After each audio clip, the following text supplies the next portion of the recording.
Well, what do you think went wrong? Wyatt! Okay, I do not take responsibility for that. I wasn't even in the room when that happened. You're the one who requires, like, third-grade tech support. Well, then let me ask you this. If you're not going to take responsibility, full responsibility for the absolute disaster from last week when we were in California. Oh, please, this entire podcast is a disaster. Then let me ask you this, Mr. Disaster Provoker. Do you at least know where the button is that launches this program with the coolest theme song in podcast history? Because if you do, son, let her rip. Nope, I've only got this one.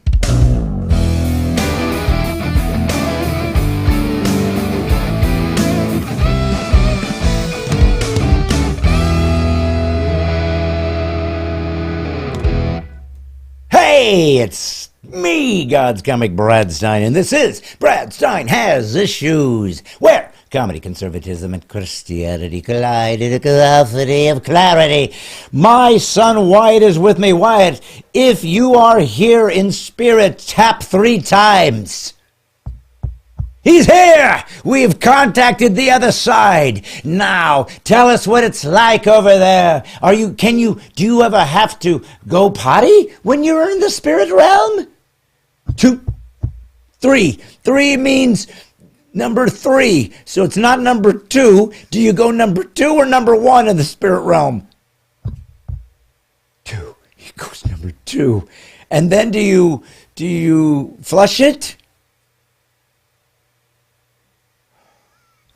They don't even flush. That's why I don't want to go to the spirit realm. Folks, I am so happy to be here with you guys tonight. It is God's Comedy Brad's time. Now, listen, some of you were concerned about last week, and I did get a lot of folks who were wondering if anything went wrong. And the answer is yes, it did. Wait. People were asking us if something went wrong? They were. And you know what? I didn't even know it happened. You know why? I'm sorry. The lack of any podcast for 20 minutes wasn't a clue? Yeah, but my point is that I don't know how to explain this to you, son, and it's going to be shocking and a lot of pressure. But they apparently expect more from us now. I don't know where we went wrong. I mean, the one clever thing we did, son, was we let them know from the get-go, this thing is going to suck regularly, so just be happy with that. And if we happen to pull one off, you know. I'm sorry, what do you mean the audience expects more of us? They apparently don't even expect this podcast to turn on. Well, they do expect it to turn on. No, they don't. When it didn't turn on, they had to ask if it wasn't supposed to do that. That's right. They were probably saying, is this a funny sort of gag you're pulling on us? Who knows? Well, listen, while we're here, I wanted to let you know something. Janice Sizemore, who's an old fan, an old wonderful watcher of the program. She's on, and she's number 1, son. And I don't know if Janice Sizemore has ever been number 1. She is tonight, though. You know who else is out there? Ashley Haas. Hey, everyone. Janice Sizemore says, good to see you. It's good to see you, Jan. I would have seen you last week, but Wyatt wasn't there, which meant Brad had to take over, and then it broke. Karen Boyd's here, hey, she says, with 3 severed hands. Sean Syrick, hey, Brad and White, hey. Let's see, Paula Faye Marie Rauchi. Wyatt, who's Paula Faye Marie Rauchi?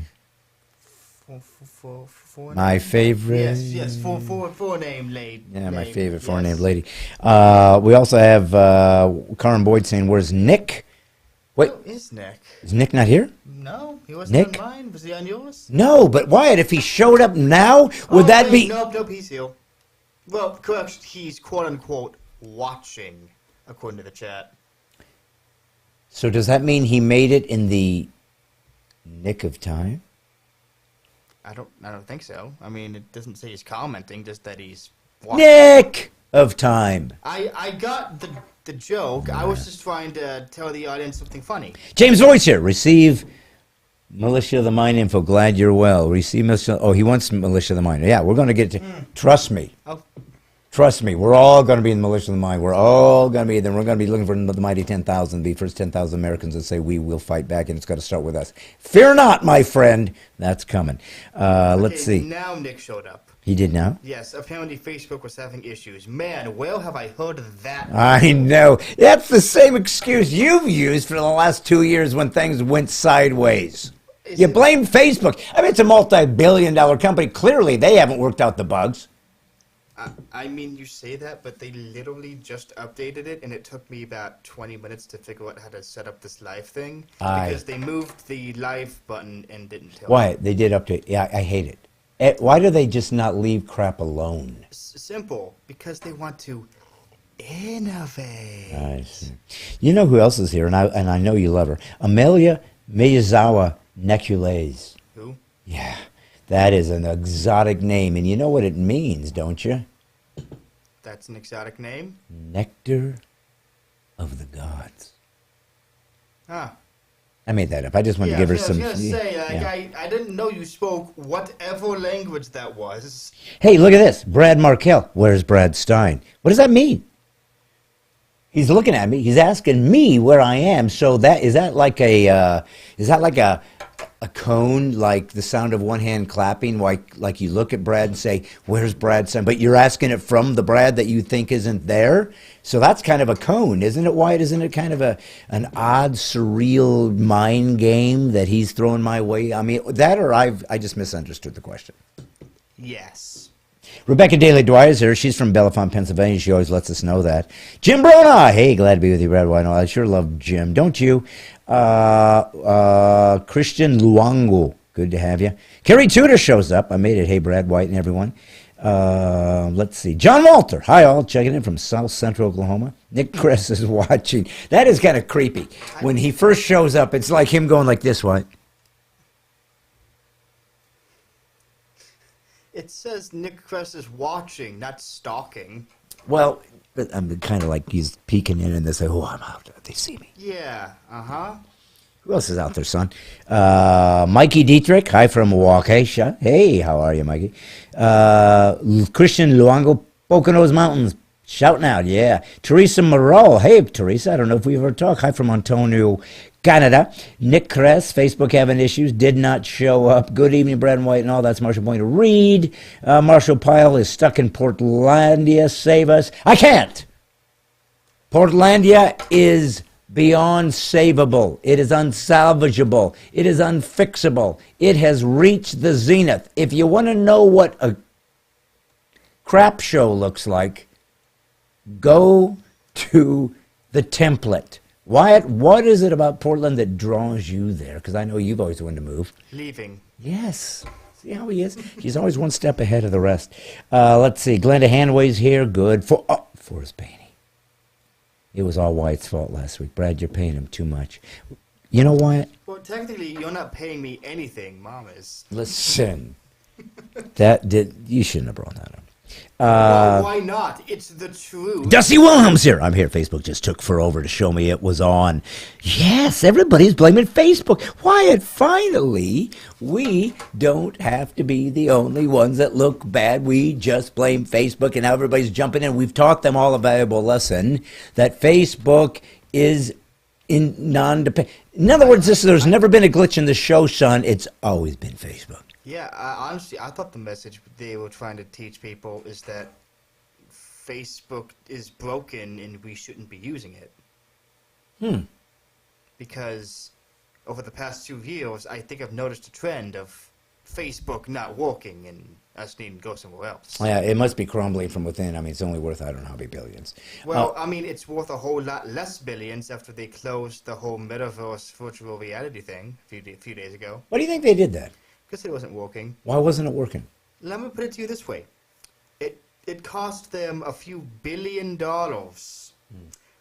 to figure out how to add legs to the avatars. Right. Up until then, every person's, virtual character was just the torso up. Aww. Billions of dollars for legs, and you wonder why it failed. You know what? I know who wouldn't have had a problem fixing that. Lowe's. See, for those of you who are new to the podcast, there's a few things you should know just right off the bat. First off, I'm a comedian. Oh, really? I didn't notice. I'll try again. I'm a comedian. I'm an actor. I'm an author. I'm a former sleight of hand magician. I have a lot of odd, eclectic skills that I cannot tell many of you right now about it because 2 of them are illegal. I normally don't bring up much of my skill set just because I don't want to come across as bragging. But I also have a son, only one. I stopped there. I had one, and I said, that's all I need. Just one boy that I can try to train and teach and give him my esoteric knowledge so it can be passed on. And I took time to raise this young man and teach him the things I knew, all the secrets, all the internal obscure elements of intrigue and uniqueness, knowledge and forbidden knowledge that very few ever know. And I taught it all to my son. And he took it and he did nothing with it. He went to Lowe's and he got a job at Lowe's. Now, I can't blame him for that, but what I can blame him for is the fact that at one point he made fun of me because I had my headphones on and the cord was going over my thing. It was bugging me. And so he said, just turn around. And it suddenly worked. And we made a little sketch out of it and it's gone viral. It makes me look like an idiot. Well, guess what? Now they're on the side that I was told all along. And look what it's doing again suddenly. Oh, gee. Okay, but suddenly they're not left-eared. But if you notice, the cable is bent, meaning it's not trying to do that. You're forcing it to. The cable on the top is bent forwards. See? Now it's good. So once again, basic technology eludes you somehow. I don't understand. I'll tell you what I do have, Wyatt. Legs. How much did it cost you? Billion. Now listen, I got to tell you something. When you were at Lowe's this week, first off, and listen, because we always joke about Lowe's, and it's been a nice little job for you. Do you like it there? Is it fun at all, ever? It's a job. Let's talk to you a little bit closer, like it was father to son. Let's go to go. Okay. So, do you really like going there? I mean, do you enjoy it, or is it more like just I put up with it? When I started doing it, it was pretty fun. Like, management was very good. Everybody seemed to get along, and nothing seemed to break, ever. Yeah. Can't really say that now. Did anything happen this week that would illuminate a little bit on that? Yeah. Really? Okay, well, let's jump in. So, I noticed a few days ago, Yeah. our self-checkout machines are out of order. Now, So you had to check them out? well, yeah, I was curious. I mean, you had to do them yourself. No, I'm not IT.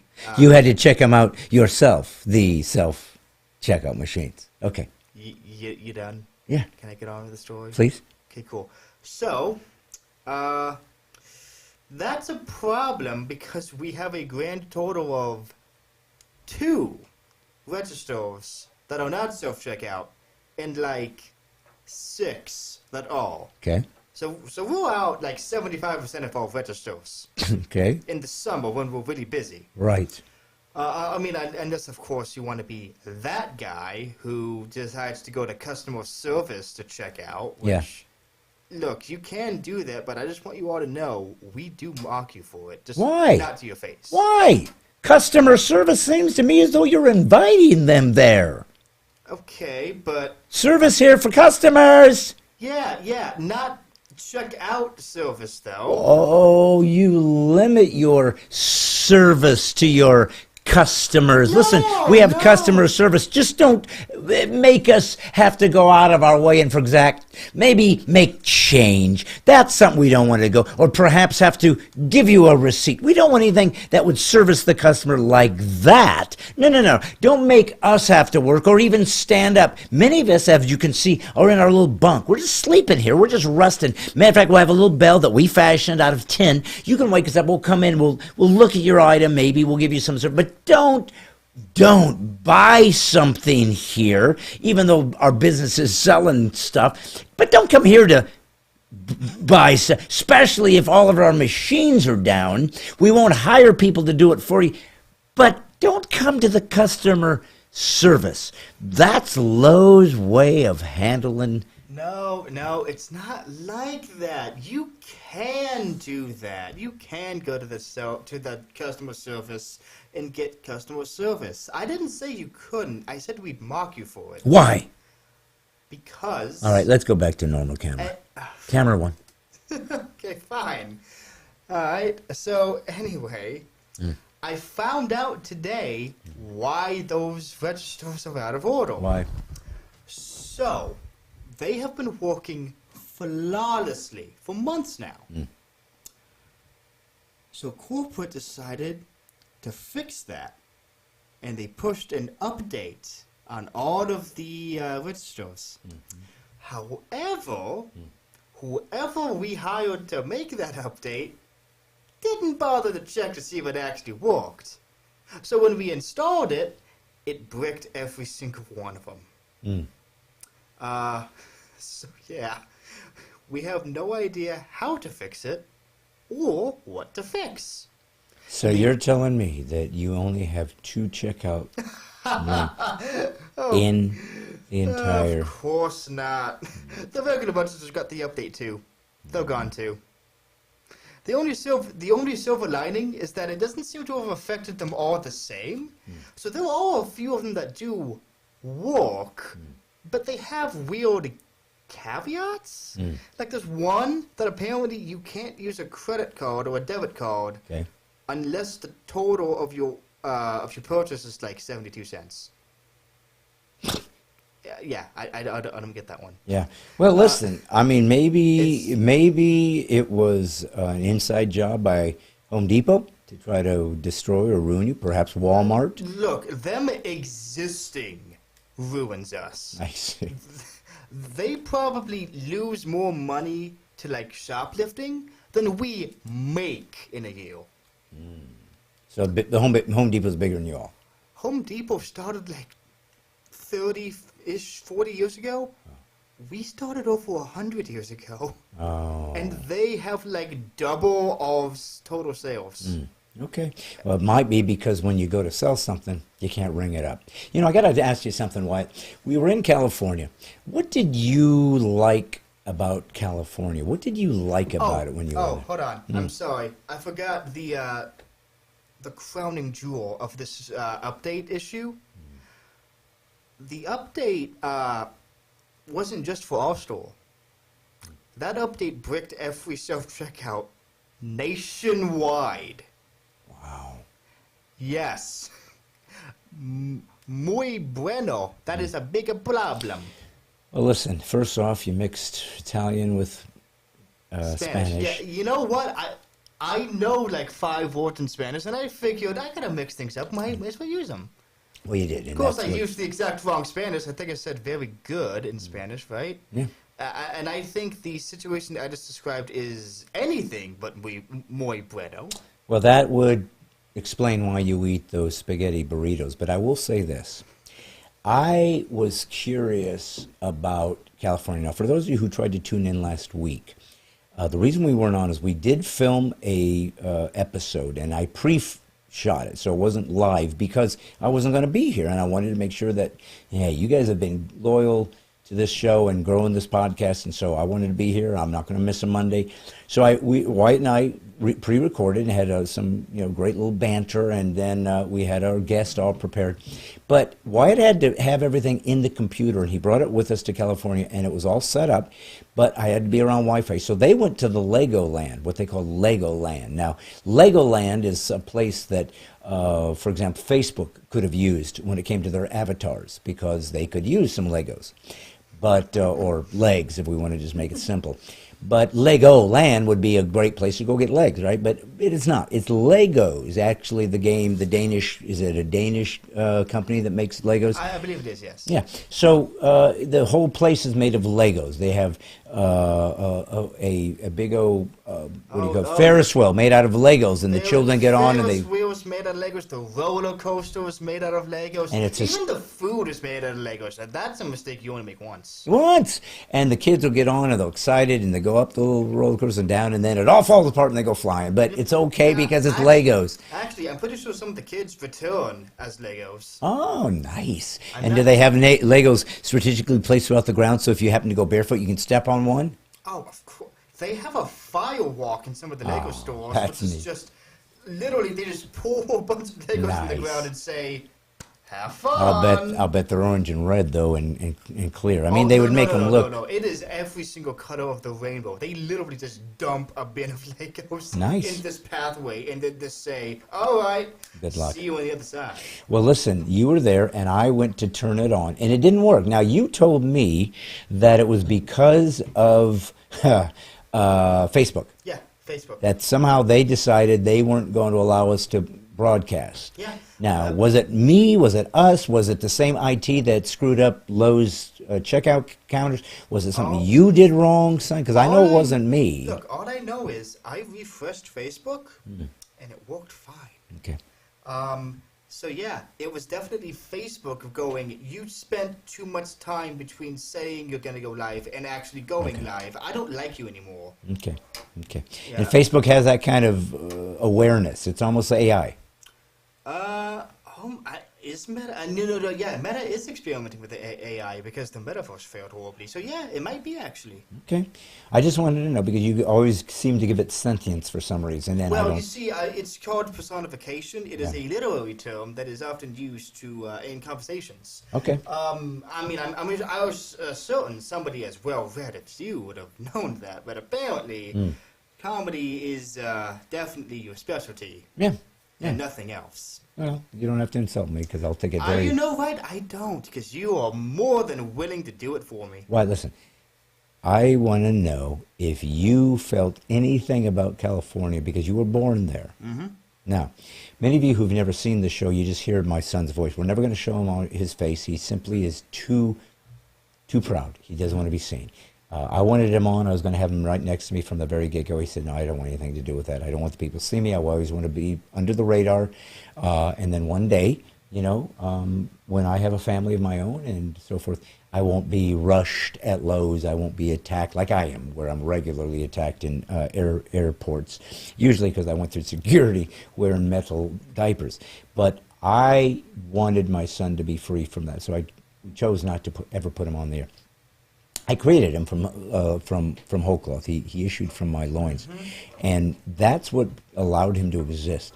But he came from California, so he's literally a Californian. He fled, not because he chose to. I grabbed him and we took off. That's how it works when you're the dad and you have a mom and you have a sister and a son. But you're from there. Did you sense anything about it? You said, I like that. We did go to Joshua Tree. I don't know if any of you all have ever been to California, Joshua Tree. They had a place there called Skull Rock. Skull Rock? Yeah. And was it an absolute perfect replica of a human skull? If so, then that's concerning because not only is it like 100 feet tall, it's missing the nose and part of the eye socket, I think. Mm-hmm. Could it be that it was not a human skull, but in fact a Neanderthal? If I had to rename it, I'd call it Big Rock with like 3 holes kind of in it, maybe. Okay. Yeah, that's very concise. Honestly, Bowling Ball Rock would have been a better name for it. Bowling Rock. Well, anyways, we went there, but it was pretty. Yeah, it was the desert. I am still disappointed that Joshua trees are not actually trees. What? What kind of false advertising is that? I want my money back. I didn't pay anything. Yeah, well, my son is this way, folks. He's a nerd, so he did all the research. And they're not trees. What are they? They are plants that simply grow in such a way that, to the untrained observer, look like a tree. But they are... Plants. Yeah, as opposed to a tree, which is... A plant. Yeah, that's what I was thinking. I think it's one of those, like, square rectangle deals where, like, all plants are trees, but not all trees are plants, or the other way around. How about a bush? Pretty sure. Could there be a bush? Bush counts as a plant, but I don't know. Well, let me tell you one thing about this, folks. What it does tell us is this. Words matter. Precision in words matter because they tell you things and they round out everything you're trying to discover by the words. Matter of fact, I remember doing a little joke about that and how people got lazy with their words. And I didn't want to show it tonight, but Wyatt insisted. It's one of his favorites. So Wyatt, because it was your insistence. My insistence, you woke me up like half an hour before the stream started going, hey, by the way, I emailed you an entire video. Have fun putting it on before the show starts. Listen, you shattered the illusion. Show them the clip. What illusion? There is no illusion here. It's just one guy in front of a camera talking to the ether, and there happens to be some words being spread by people around the world. That's it. That's the whole podcast. I press buttons sometimes. Okay, I'll give you that. But no, it's just you screaming into a camera. Anytime you want to play the clip, yeah, feel free. Whatever. Here you go. Holy smoke. Yep. So the good news is, when you come to see Brad Stine Has Issues, and... Here we go. Use some big words, do we? What do I mean by big words? Words that are deep. Why? Because if God's real, it's going to be gigantic, and we're not going to use lazy words. Not lazy words. That's what's happened to this country. There was a time when we were so articulate. Even the 14-year-olds could write prose, but not now. There are people in this country so stinking lazy. They want to use words without even letters. They just want a sound with a downward lilt. Want one of those? Mm-mm.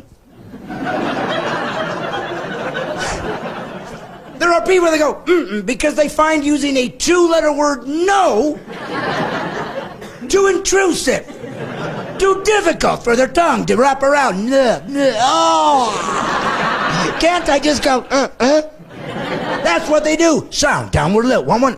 If you do want one, same sound, upward lilt. Want one of those? Want one? Want one? Want one? Want one? Not sure. Take the same sound, run it down the middle. Want one of those?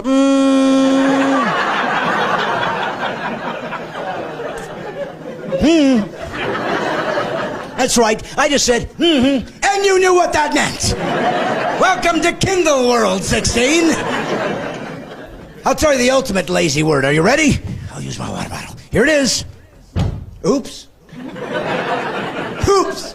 I love oops. The ultimate scapegoat word. It's a word that blames gravity when you mess up.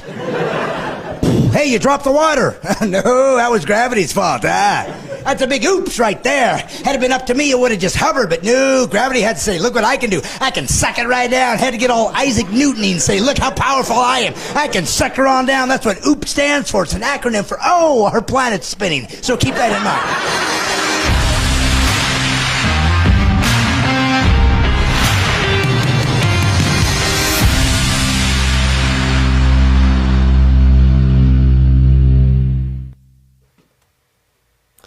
You know, if you had your own little podcast and people were watching, and you were wearing a shirt, just, regular shirt so you could do your little podcast, and it happened to be a little esoteric, I'll show you.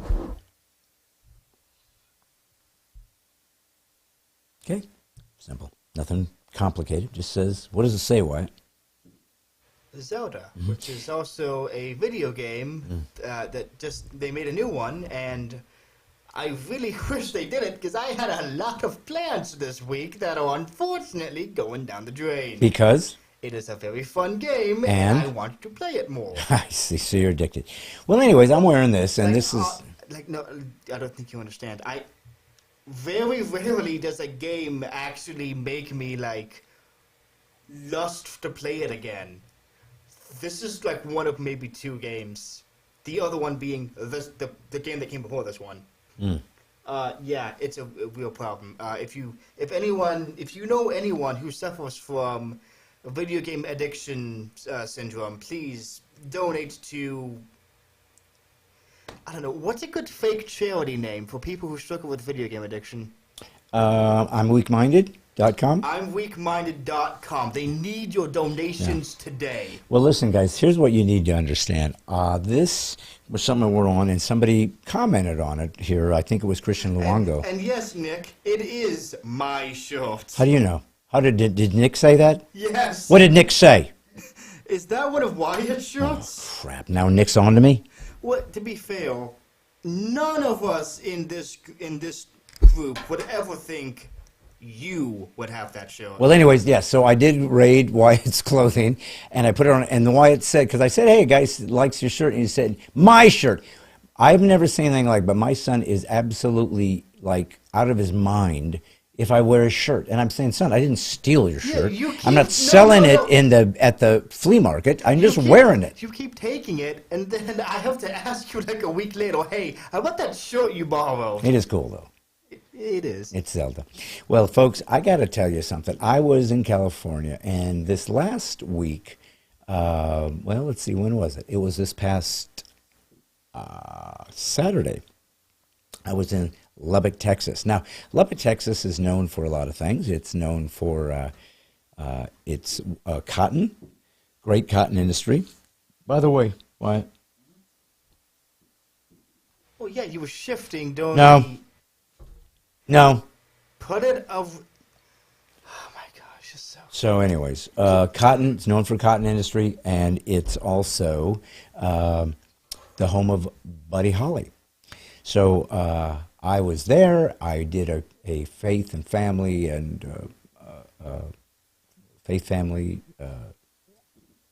outdoor gathering and performed there. It was wonderful, great people.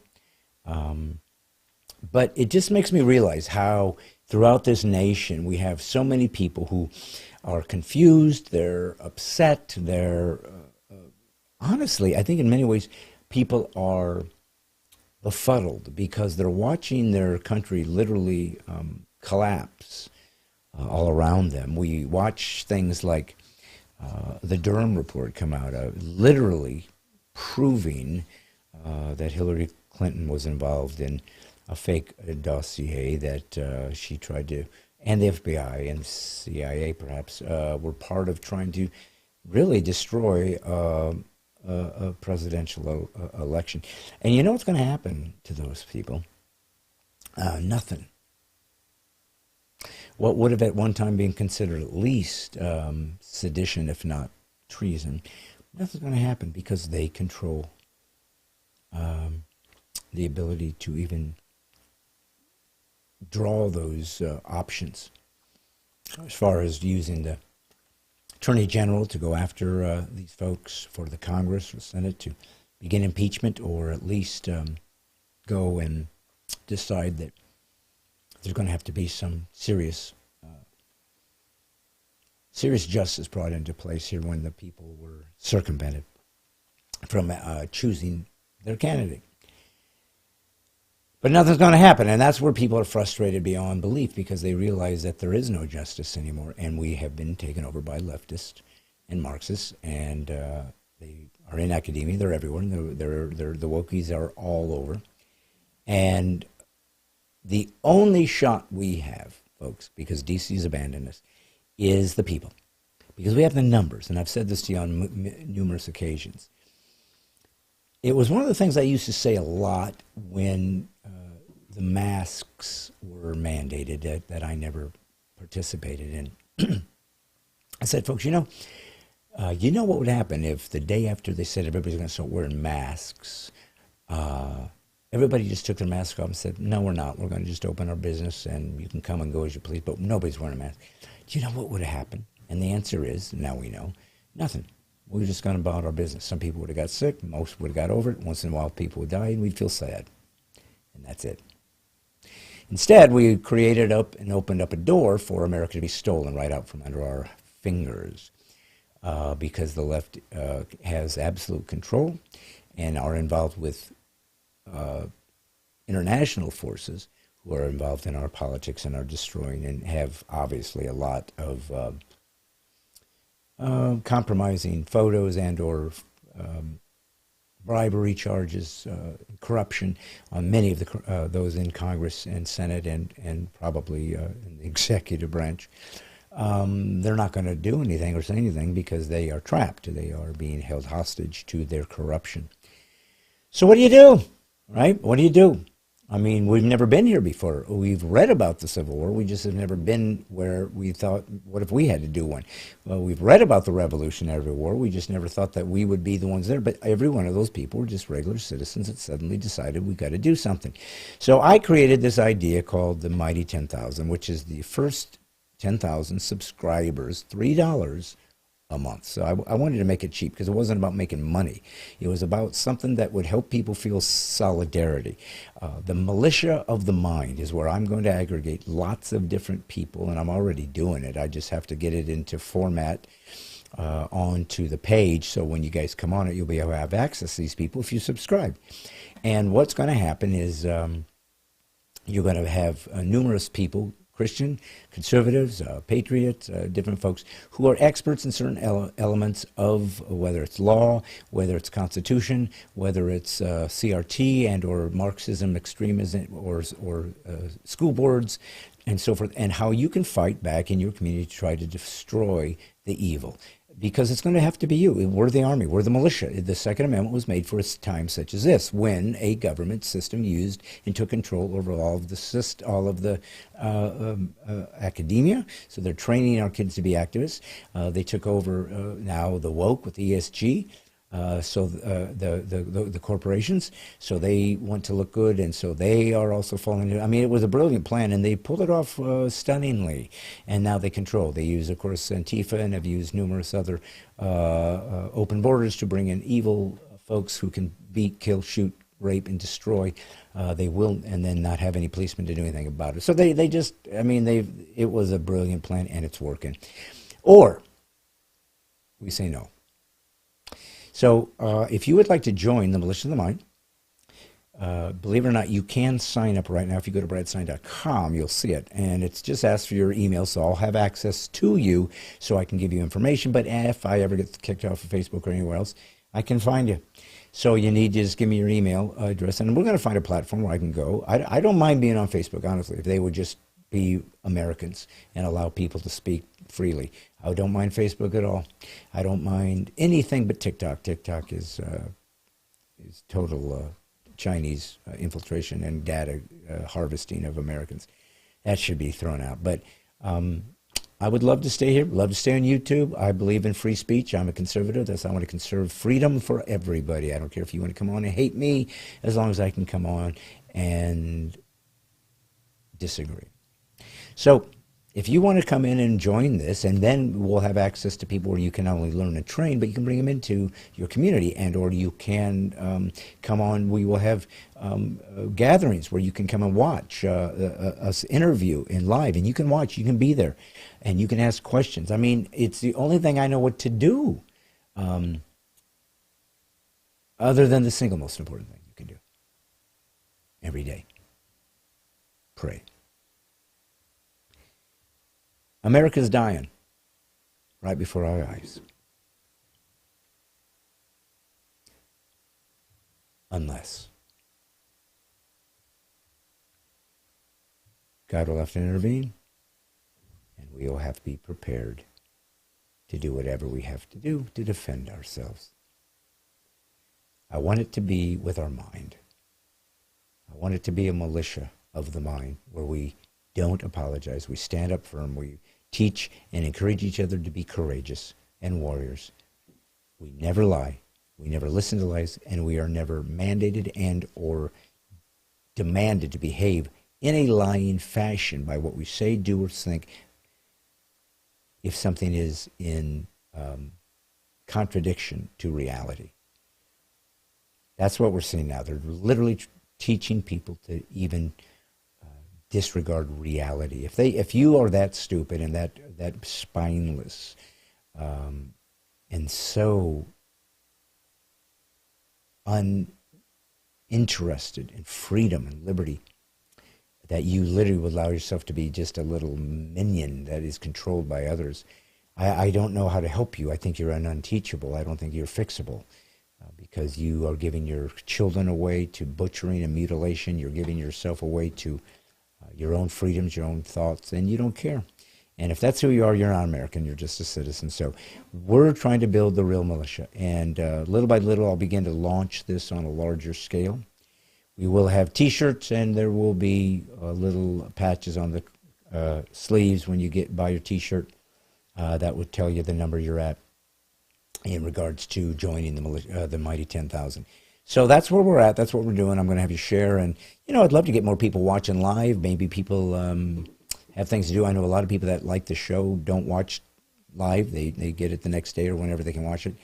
But it'd be great if we all stuck together, because that's really what the Militia of the Mind is going to try to teach you, is how to stick together, how to fight together, how to actually do things, how to not mess around, how not to sit on your hands, how not to be lazy, how not to be lethargic. There's no time. There will come a point where if the country is vanished and we are being controlled, you will not have a chance to say, oh, now I'll get involved. It's too late. Not yet, but we're getting there. So go to bradstine.com. Tell your friends. Tell everybody. Tell your church. I'm talking about $3 a month for 10,000 people. That will give us enough money to run this podcast for a couple of years. But also to do extra videos, have the ability for you all to have these meetings, and to have all these other things I'm trying to do that you have to pay for. So you're going to pay for it. I'm going to pay for it by my work and my sweat labor, and you guys just give me $3 a month, and if we get 10,000 people, we can do it with that. So that's where we're at. And the biggest thing is that I'm going to bring people on. We're going to talk about people who are actually proactively doing things so that you will have tools to defend yourself. And the guest we're about to bring on is done just that. This guest has a very interesting tool that she has created based on a story of her life. It's a sad story. It's kind of heartbreaking, but it also caused her to do something that I think can be incredibly beneficial for those of you who are watching this. So I think you're going to find this woman very interesting, but what she's done, and hopefully to inspire you to do, is to say we will fight and we will have weapons to begin to put the brakes on the crazy and to try to steer the ship back as it began. So keep that in mind. Watch this, and I just think you're going to be pretty interested in it, and I hope it inspires you. So, folks, watch this interview with Diane Canada. Tell me what you think.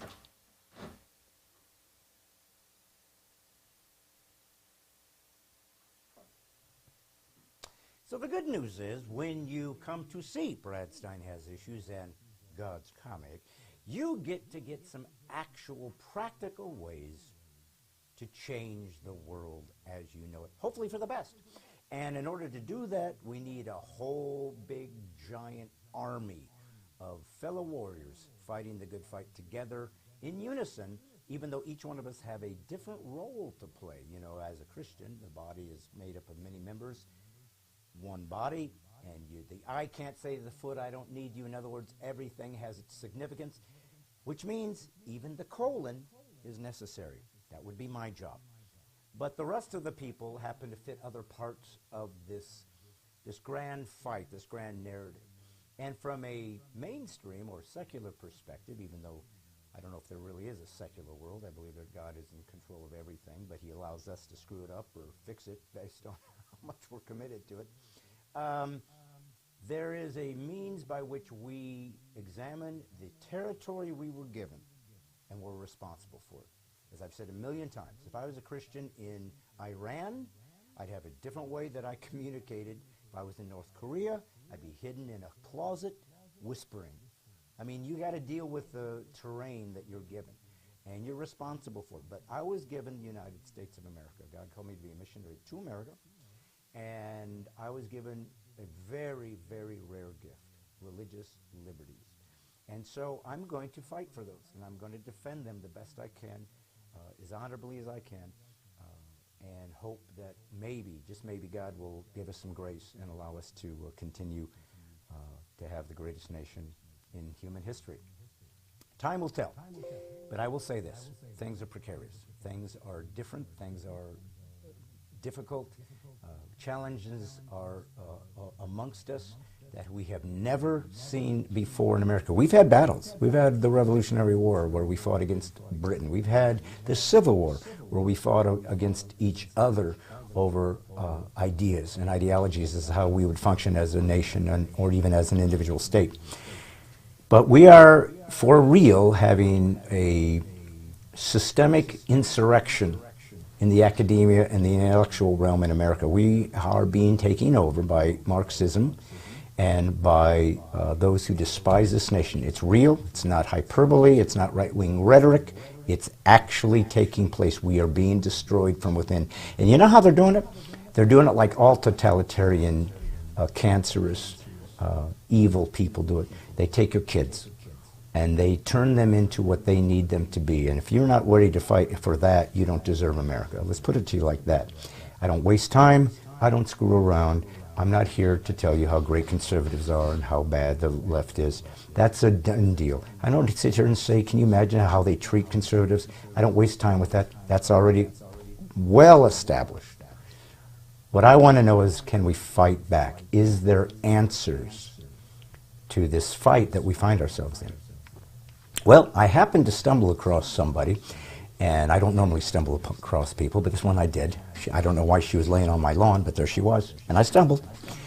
And then she told me her story, and I felt this is a story that you need to hear, because even though this is happening in Tennessee, this could be a movement that could be part of your community, because it's a very specific role for a very specific type of person who is incredibly crucial to the fabric of America.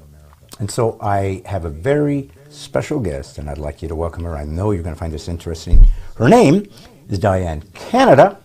It's not my fault that her name is Canada. I'm sure if she could renounce it, she would. But she's stuck with it, so she's doing the best she can. But she created a very amazing ministry, maybe, or I don't want a title for her, but it's called Lady Up America. So she's talking about women who have ovaries and use them well. So I want you to welcome my guest, Diane Canada. Hello. Hello. How are you? I am grand. Better than I deserve. Well, aren't we all? Well, listen, I am so grateful. You know, a lot of times the people that I've had on my podcast, I knew them, or I was aware of what they were doing, or they were talking about a topic that was interesting to me, and I thought it felt consistent with what I feel like I'm called to do as an American, as a comic, as how it started, and then it turned into this sort of bigger role of defending freedom and religious liberties and First Amendment rights. As a comic, the words are crucial, the freedom is crucial, free speech. And so I kind of have seen people that I felt could help emphasize and were experts in certain areas to bring to the people that watch, and even though they watch around the world, I'm focused on America because that's my territory that's at stake. Mm-hmm. So you're the first guest, I think, that I was introduced by somebody else as, you should look at this person, and I go, okay, and I looked in and I go, okay, this is very perfect for what I believe in, and that is actual solutions, or at least given some mechanics, mm-hmm. some actual potential ways to deal with some of the issues that we find ourselves in America. And yours is very unique and very important, and I'm sure when they hear your particular point of view, they're going to really appreciate it. So tell us, if you would, quickly, what is Lady Up America? Why is it here? And why did you start it, so they can get an idea of where we're going to be going on this conversation? Sure, yeah, absolutely. And, you know, the most concise way I can put it is Lady Up America is a movement. It is a faith-inspired movement. It's geared toward Christian conservative moms and teaching them how to, with finesse, to influence the most difficult the toughest political conversations of our lifetime with their kids, with their family members, with the people that they naturally encounter every day. So we're not trying to teach them tactics to go up and talk to total strangers. We're trying to help them influence the people that they already encounter. Wow. It's an app that where all of the teaching is in an app. That's due to the censorship, because we don't want to be, building up an audience and them depending on that teaching to be their social media, YouTube, whatever, Right. only for it to get shut down. And I know you know all about that too. So put all the teaching in an app. They're on-demand classes, and the beauty of it is the women can learn these incredible tactics in 6 weeks. So there's a 6-week challenge inside of it. So they're short, digestible video teachings that they can learn on their own, or they can come together in groups, what I call living room sessions, and learn with me once a month in small groups. That's amazing. I love that, because you actually give them sort of tools. Because, a lot of people, they don't, and I learned this a long time ago when I started doing my comedy in churches, and I started sort of bring in other elements of my point of view to within the context of my comedy, because that's what I do.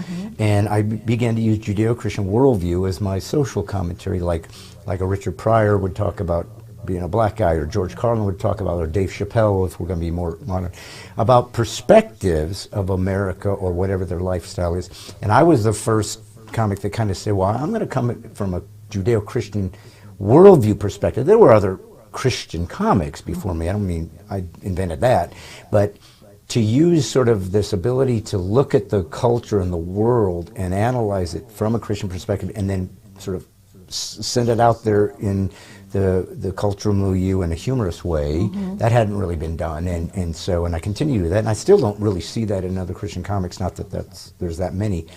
So, but it was very specific to what I was called to do.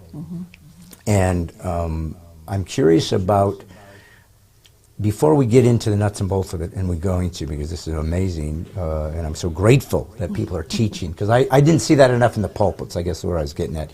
Teaching Christian worldview, teaching philosophy, teaching logic, teaching reason, so people can arm themselves not only with information, but how to use it to defend themselves and their faith and so forth. So my guess is you didn't just start this on a whim, like you were making an apple pie and you wanted to set it on the ledge like homemakers in Nashville do, and a little squirrel came up and you were singing like Snow White. No, something happened. If only. I know. But clearly something motivated you to say, I have to do something different than the way I've been doing it before. And I'm guessing it was fairly traumatic. Maybe I'm wrong. Maybe it's very simple. But if so, give us kind of a backstory of what even launched this whole thing. One of the things that you always talk about is that I love is that how you were called. God, when we walk in relationship with Jesus, we feel and we sense the Holy Spirit calling us in a certain direction. And, you and I share the same thought process on that there's religion and then there's relationship. So in relationship with Jesus, through a lot of, peaks and valleys in my life, I've learned to be very discerning. I know when he's speaking to me. So my brother, the short answer again on what led to this is my younger brother was a special ops Marine in Afghanistan. Served there on a couple of tours and came home with very, very severe PTSD. And 7 years ago, just before Christmas, he succumbed to PTSD. We lost him. I was a couple of years, obviously it devastated our family. And, when something touches your family, obviously you're a lot more alert to the solution, looking for solutions to prevent other people from going through it. God started tugging on my heart and calling me to public service, which, I was so, like, Brad, I was just like giddy. I'm like, you must have the wrong person. Like, he started calling me to run for office. And I kept hearing this call, and it became so obvious. There were people and seeds that God was planting in my life that made it just clearly obvious that that's what he was wanting me to do. And I fought it for about a year. Like, I did not want to do it. The night before I announced, I was just up and down all night, sick to my stomach, and I just couldn't do it. And I got on the phone with my coach the next morning, she'd been helping me work through the courage, to do this. And she said, Diane, we've been through this, we've been talking about this for a year. This is what God's asking you to do. What what is your problem? And I said, Grace, her name's Grace, of course. I said, Grace, I just can't do it. I feel like I'm going into the lion's den. And she just laughed and she said, oh, you are. Yeah. And then she said the thing that changed everything. She said, how did that work out for Daniel? And I said, you're right. And so at that point, I just kind of put on my big girl panties and I said, okay, God's with me. I'm going in. And so I ran for State House of Representatives here in Brentwood area, as a matter of fact. It was the former Beth Harwell seat. And having no political reputation, of course, the Republican Party, they were like, good luck with that. Yeah. Very patronizing, no help. And so really it was the deep end of the pool. But my heart for my brother and the veteran platform was my biggest why at that time. I wanted to change the out processing so that when veterans are separated from their service, that they get the PTSD help before their separation rather than it being a voluntary thing after. And I also wanted to put them to work because they come home and they have all these incredible skills. We can put them to work in America. I wanted to be able to deputize them to go and take down sex trafficking rings. So that was my lead platform. Then I had other things. So when you run for office, Brad, which I don't ever recommend unless God calls you to it, you have to dig into what you believe and why you believe it, because you have to go on record in so many places to tell people who you are, what you believe. And there were things it's like, well, how do I feel about abortion? How do I feel about, I just never had taken the time to stop and think about it. So I went really deep on that. Well, I started putting all of these, publicly recorded statements out. And my adult son, who, he and I've had a great relationship, he started pushing back on my platform on social media. He started, really challenging me. You expect when you run that the left is going to come against you, you're going to get the daggers and you're going to get the vicious attacks. But when it started coming from my own son, I had no idea how indoctrinated. How old is he? He's now 32. Okay, so he was an older adult, kind of had his own life and his own perspective. Yeah. But out of the blue, Yeah. so to speak, obviously you didn't have these conversations together. You felt like not only is my son questioning some of my worldview, but he's doing it publicly. Like, could you at least come to me and let's go out for lunch? I'm and, you're like, don't I get a pass on your mom? So I would say, pick up the phone and call me and we'll talk about it. Yeah. But these topics had just never come up before. And I think this is what's going on in a lot of families. They just haven't really talked about it, but it's at our doorstep now. It's at our kitchen table. Yes. We're being forced to talk about it. So anyway, long story short, he canceled me. I'm still canceled. He got married, had a baby, and he has eliminated me from all of those life events. So it's been extremely painful. On the campaign, COVID shut the country down, so it was very hard to campaign, had to get really resourceful around that. But all of these things combining, the campaign ended and I finished kind of shocking myself and everybody at 46% of the vote. I came in very, very close to winning. And although I did gain a lot of respect from people in the Republican Party, and now I think if I ran again, they would come alongside me a lot faster. But I just sort of went into this kind of depression a little bit, like, God, why did you put me through that if it wasn't your will for me to win? And it just cost me my son, and what was the point? Yeah.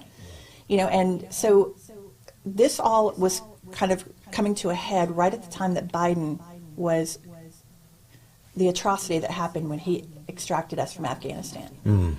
This was right at the same time. So all of this is colliding in my heart and my head.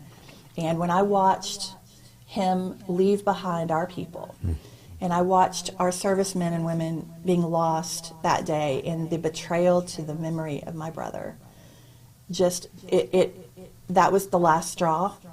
And that's when I just totally surrendered to him. And I said, I have no agenda in my life. Whatever you want me to do, I am an open, clean slate. You just do with me what you want.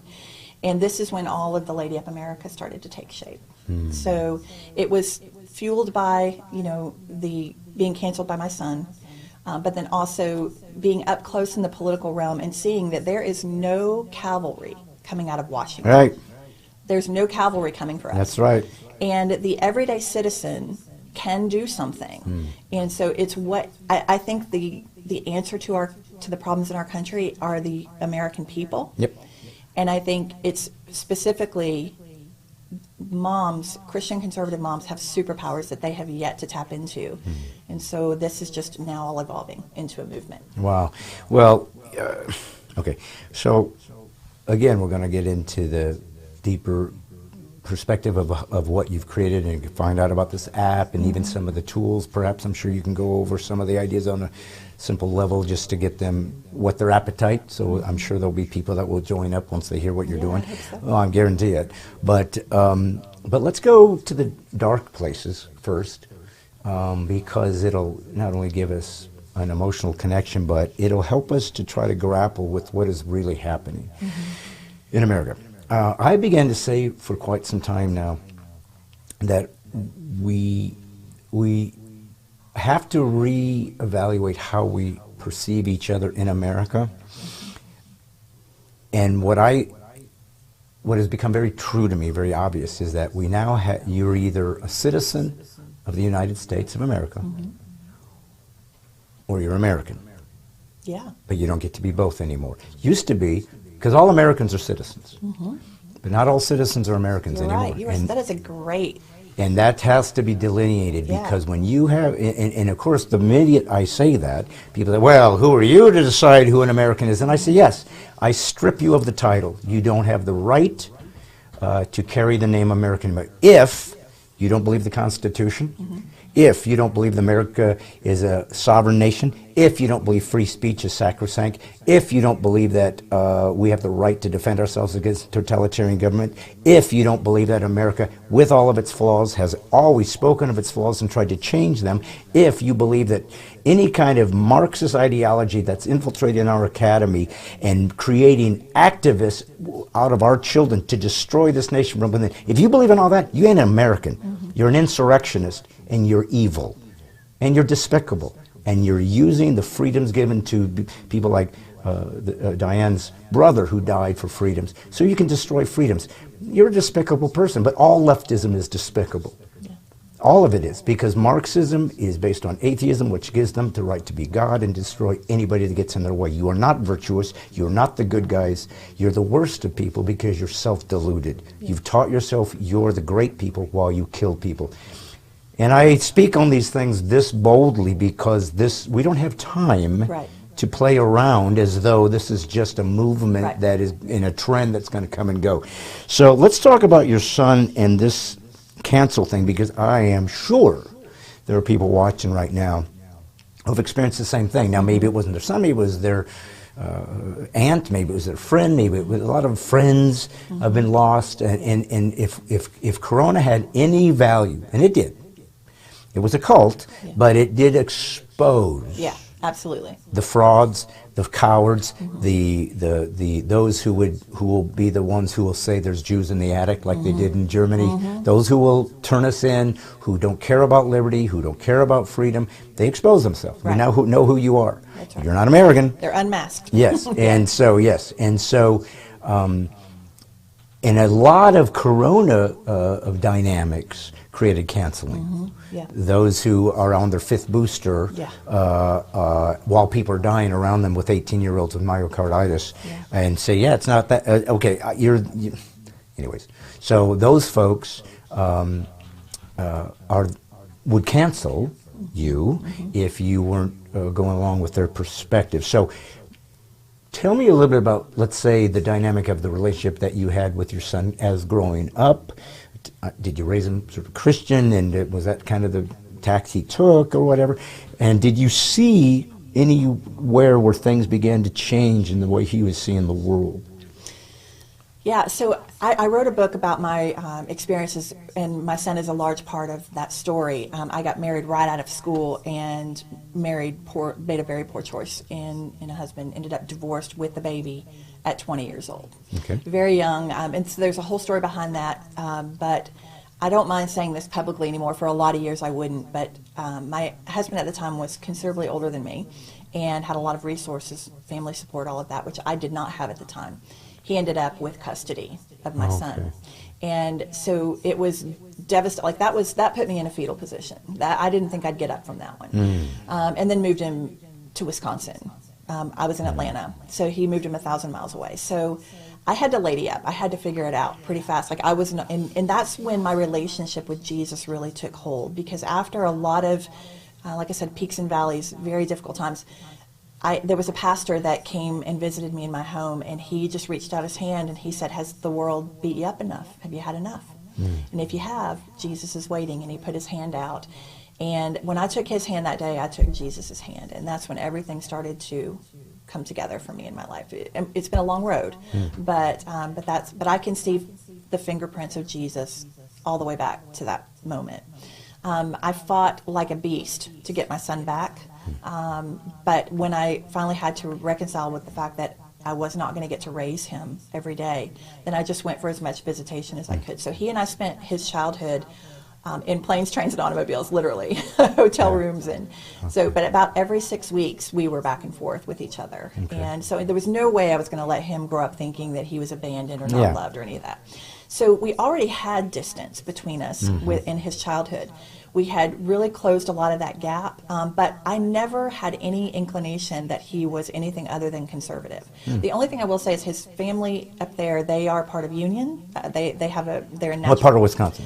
He at the time was in La Crosse, Wisconsin, on Alaska area. He's in Milwaukee now. But very blue. I mean, there's some some real radical leftists in Wisconsin, unfortunately. I have discovered that, But growing up, again, we just didn't talk about these things, so I just didn't know. He's a hunter, a fisherman, you know, he's all about the ice Which fishing. is usually more conservative. Yeah, you would think. So when this distance started happening between he and I now with him as an adult, like I felt helpless. I felt like, you know, the last thing I want is more distance between he and I. So there was just I just had no idea what to do. But as far as any kind of, I mean, it was completely out of the blue for me. Like it really caught me off guard. I just had I had no idea how to handle it when he started. I mean, he was just as ugly as a lot of what my husband calls the trolls, you know, on Facebook. My husband would always say, "Don't feed the trolls," you know. But when my son became one of them, I was like, "This is my child." But was this before the running for office? This was during. So this is the first time you discovered something has changed that I wasn't aware of. Yeah. So prior to that, though, you guys didn't ever have conversations or talk about, you'd mention something, you go, "Oh, no, I don't think so." So you were literally clueless. Like, he's a conservative Christian, you probably assumed? Yeah. I mean, he always went to church with me. He had Bible studies in his home when he was a young boy. There was a man that would come over and do these boy Bible studies in his basement. I mean, this is a child that's been around the church. And so it was a complete shock. And instead of kind of approaching you and saying, "Hey, Mom, I got to tell you something, I have some problems with some of your point of view, and I don't know, it's bothering me, or can we talk?" He just became one of the attackers. And did he mention this, that make people aware that this is your son and that he is sort of championing that I'm against her, or did he not really let that part slip? He didn't say that so much, but people could tell, you know, from our names that they're similar, and I'm sure that they could figure it out. So what I tried to do is the kids these days, all they want to do is text. So I couldn't pick up the phone and call. Like, he won't answer the phone when you call. They only want to text. So I'm texting him, and I said, "Look, you know, I understand if you have if you disagree with me, it's okay. Pick up the phone and call me, and let's talk about it. Call me and talk to me like a man. You know, but you don't get to sit behind the keyboard and do this. My opponent's watching. You know, this could be destructive for my campaign, for them to see a weakness there within my family. You know, you pick up the phone and you call me." And he was just very ugly. He didn't want to. And I said, "Well, then, if this is how you're going to be, if you're not going to give me the opportunity to talk to you about it, then we need to put some distance," which is the last thing in the world I would have ever wanted to do with my child. But I had to put my foot down, and I said, "You don't get to talk to me like this. Like, you do not. That is not okay." Yeah. And did you basically, I don't know, what do you call it, ban him from being able to integrate, or did you let him continue to speak? No, I blocked him on Facebook. It was not anything malicious or ugly. It was just I needed him to stop that. Just to get that off of the trail of comments and so forth. Yeah, I understand that. Well, that's too bad, obviously, and heartbreaking, because if there's something that we as parents want our kids to learn is to evaluate the world and make your choices. Right. And you don't, you know, it's very difficult for for a parent to not want to project onto their kids their perspective, like, hey, I'm a conservative, so you'll be a conservative. I'm a Christian, you'll be a Christian. I'm voting for this person, you should vote for this person. And if we're really honest, we want them to make their own choices. Right. And I am full support of Yeah, that. of course. And that doesn't even have to agree with me. You know, when my son went to college, I knew what could potentially be out there, because it's completely run by the left now, completely controlled indoctrination. And I realized I can't go with him. You know, this is his journey. So I tried to give him some tools. And the one thing I said to him, I said, the easiest thing, son, for you to be aware of when people talk to you is just when they say things like, God loves everybody. Let's just use that term. I said, that's a true statement, right? That he loves everybody, right? I say, always ask people to define their terms. So if somebody says God loves everybody, say, well, what's love? Explain to me what love is. To make sure we're not using the same word. That's easy. Do we believe it means the same thing? Because sometimes you talk around each other and you're confused. It's because you define the word different. That's and right. you don't know it. You're getting two languages going here and you don't know what's happening. And if somebody says, well, love is that you are merciful, say, I agree. Love is that you forgive. I agree. Love is being patient. I agree. Love is being kind. I agree. Love is putting up with people's crap. I agree. If you're married, you know that's part of the thing. That's part of the thing. Is marriage works because you've accepted the worst of the person that says, I'm going to walk with you even though this stuff sucks about you. Because you're going to have to do that for my junk. Okay? Yep. But it's the only time it matters. I don't have to teach you how to be happy when you're happy. I have to teach you how to be happy when you're sad. Right. That's when it has some value. How do I use it when I need it as opposed to when it's coming easily? You always grow more from pain than pleasure. So the pain is what teaches you, but it's the last thing we want. Yeah. So, We learn the most in the valleys. well, of course. Yeah. You don't learn anything from good stuff. Yeah. Nobody sits and talks about, if you go on a vacation to Hawaii, and you talk about, you don't say, yeah, I remember sitting watching the sunset and I was having a margarita and I had my feet up and it went down and wasn't that wonderful? Do you remember that? No, here's the vacations you talk about. So they lost our luggage. Then when we got there, we didn't even have the reservations. Like, what happened to that thing? And the stuff we always remember is the hard things that we overcame. I mean, there's something beautiful and sacred about the worst case scenario. Yeah. But when you saw your son sort of obviously finding a different perspective and so forth, like I said, we want our kids to have access to that because it's none of our business. I mean, in the end, we all face God by ourselves. Yeah. Mommy doesn't go with us. That's Daddy right. doesn't go with us. Your kids don't go with. When you and I face God, it's us. It's just us. What did you do with your life? That's all we're responsible for. We don't have kids in heaven. I mean, I don't know how it works. Yeah, I don't know how that's going to work. But we're not really married, God said. Yeah. So there must be a recognition of whatever the three-dimensional world you were given is there. I guess you recognize each other. But there's something else going on. So we don't know that part. We're responsible for what we know and how we do it with God. That's all we know because that's where it's going to end up. But I do remember thinking to my son, it's like if you don't want to be a Christian, that's between you and God. Right. I can't make you a believer. But all I would ask is whatever you believe in, whatever you choose, justify it. That's all I'm asking. Yeah. If you believe that Jesus didn't die and rise from the dead, fine, prove it. Yeah. Let's talk about it. Yeah. And if, as a conservative, when the truth is in conflict with what I believe, I change my belief. To leftists, when the truth is in conflict with what they believe, they change the truth. Change the truth. That's right. This is postmodernism. There is no truth, so I get to just make the rules It's up as your I go. truth, my truth. Yeah, which is no truth. That's right. Subjectivity it's is not no the truth. And That's if you right. don't think that idea has repercussions, we're watching it right now in the transgender Yeah. movement, where they literally are saying, not only do I believe this is true about me, but you have to too, or I'm going to put you in jail. That's right. If you don't Yeah. see that as problematic, then you're a fool and you're not an American. And that's why I say these things, because you don't understand it. And I don't say that to disparage you. I say that to encourage you. Come back to some foundational reality and truth, and then let's talk this out.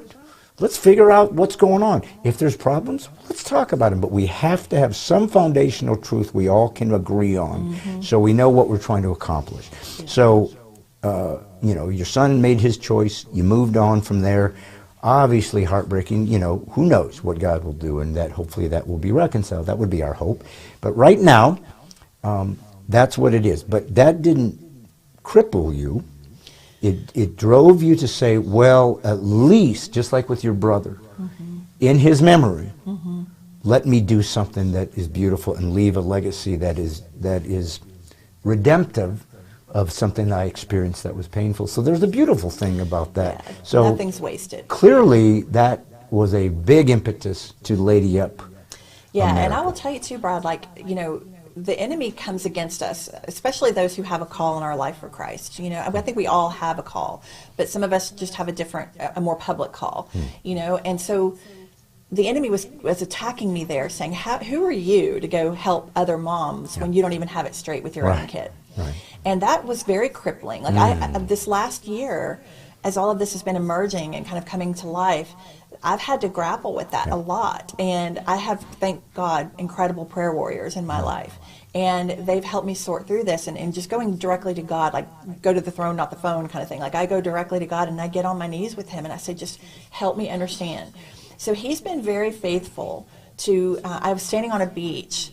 I did a Lady Up America tour over the fall, late summer coming into the early fall ahead of the midterms. I was taking this message on the road and helping a lot of the conservatives out there to get out the vote and really help convert the vote.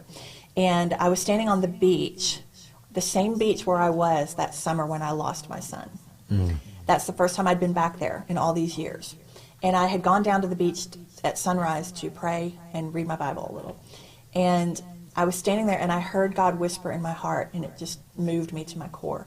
He said, Diane, you are no longer healing. You are now healed. And just tears of joy just started streaming down my face. Like, I understand now what it is to walk in peace when the storms are raging all around. I understand what it is to be able to give myself permission to be happy, even though all my circumstances aren't perfect. I miss my kid. Oh my gosh, like I have my moments where the pain it surfaces in such a way where it is crippling. But the distance between that crippling feeling to getting back up and into action is a lot shorter now. So I get up a lot quicker. Do you have other kids? No, just the one. Okay, Just so that's the one. even more challenging because it's the only one you had.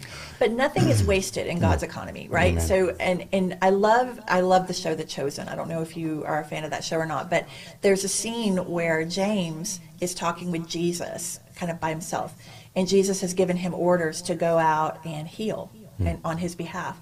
And James has not been healed of his own pain and affliction. He's still walking with a cane. And he's in front of Jesus and he says, how can I go out and perform healing miracles when I'm not healed? Right. And Jesus said, what a testament of faith it is to be able to go out and have that sureness, that certainty in me, and that devotion and commitment to me when you're still waiting on your own healing. Yeah. And that helped me a lot when it comes to this situation with my son. So now I can go out and pour into the moms. And if I had known then what I know now, this whole trajectory with my son would have been very different.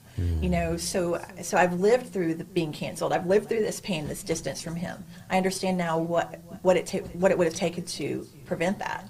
So just like with the ideas I had to help prevent other families from going through what ours did with my brother, these ideas, God just downloaded them on me, and he's been clarifying. So you're saying that if you had some of these tools, you think you might have been able to interact with your son differently and 100%. perhaps would have kept the relationships 100%. solid? Okay, interesting. I'm 100% convinced of that. Yeah. Well, you know, two things I would say. You know, one of the things that I've noticed a long time ago was, you know, God uses different types of people for different seasons and times in America and the world and history. And clearly everybody's got their own skill set, their own style, their own way of doing things. He uses different types of people to reach different types of people. But one of the things that is clear, if you'll read the Bible, is that if there's, as different as all the different prophets and the different men and women of influence that God used, if one thing they all had in common, there was one thing. They were absolutely convinced they were wrong man for the job. Yeah. Yeah. So there's something beautiful Yeah. about being so aware of your inferiority or your lack of feeling competent, that God says exactly where I need you to be. Because I need you to get out of the way yourself, and then I'll come in and inhabit that, and I'll walk through you, and we'll do this thing. Because the moment you think you've figured it out, you're going to get in the way, and you're going to start bringing secular elements to this, or your own sinful nature to it. Your arrogance or your Even pride. meaning Yeah. well, but we can't think like that. So that's certainly consistent. But secondly, I've always found it interesting, and it is instinctive that we would think, well, I know myself. Don't listen to me. I can't do this right. Trust me, I know myself. But if you look at maybe the most successful, I don't know this, but I assume, if you look at the most successful group to help people in addiction, I think it's AA, I'm going to guess. Yeah. It's Alcoholics Anonymous. So anyways, we know that there's been, who knows, millions of people, I'm guessing, that got freedom from some kind of addiction. It started out as alcohol, but it could have been anything. But they got freedom from that. Yeah. So based on the premise that you were thinking or others could think, you say, who are you to tell me to stop drinking? You're an alcoholic. Yeah. And the guy's going, I know. That's why you need me. Because if I'm not, Yeah. you're going to say, you don't know what I'm going through. That's right. You don't know what I feel. And said, yes, I do. And I beat it. Now you don't get any excuses. That's right. You don't get any excuses now. I told this to my wife, you know, anybody that's been a parent knows full well how screwed up we did it with our kids. Yeah. Well, you always look back and go, oh man, I wish I'd done it better, and you're always beating yourself up for it. And you do make terrible failures at times. But I realized something. You know, I was raised by people who were broken, who were raised by people who were broken, right? And we're all trying to figure it out, do the best we can. And I said to my kids, I stopped drinking 5 years ago. I'm an alcoholic, so I didn't know it at the time.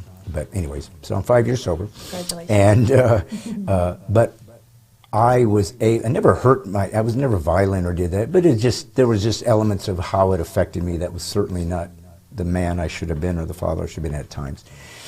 And I could go to my kids and I apologize. Please forgive me for when I failed you on this character flaw of mine.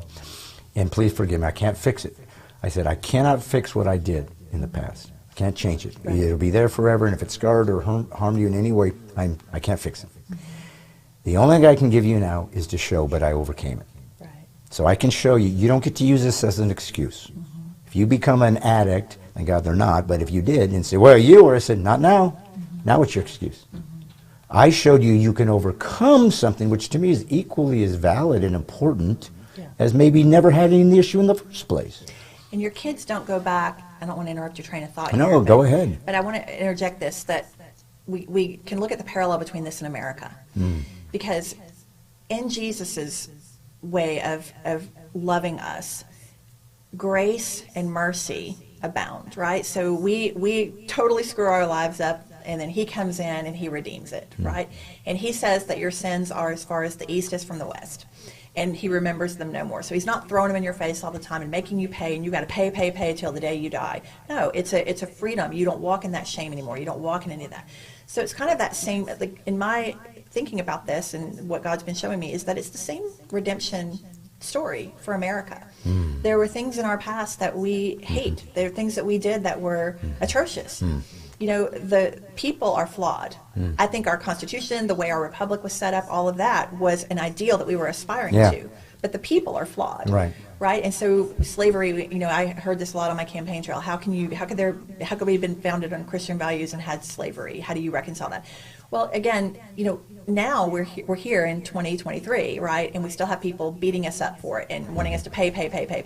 That's not how we move past it. That's not how we overcome. Jesus set that example It's forgiveness. It's repentance, which we've done, and it's forgiveness, and then it's grace. Yeah. That's the formula. So Well, let me make something very clear. If you're wokey, if you're a leftist, if you are CRT, if you are postmodern, if you are cancel culture, here's what you never offer: redemption, forgiveness, mercy. You know why? Because it's an evil, cancerous, despicable ideology. And if you bought into it, you are despicable and cancerous and evil. How dare he say that? If you live your life by something, that's who you are. That's who you associate. That's what you agree with. Did America make mistakes? Yeah. And then I always have said this: is slavery immoral? Yes, it is. I agree. Who's more immoral? Someone who buys a slave or someone who sells one? And if you're honest, you go, well, they're both equally immoral. Okay, just wanted to know, because the white slave traders of sub-Saharan Africa bought their slaves from blacks who captured other blacks. Now, that's true. It is true. That's this guy. Yeah. So what am I saying?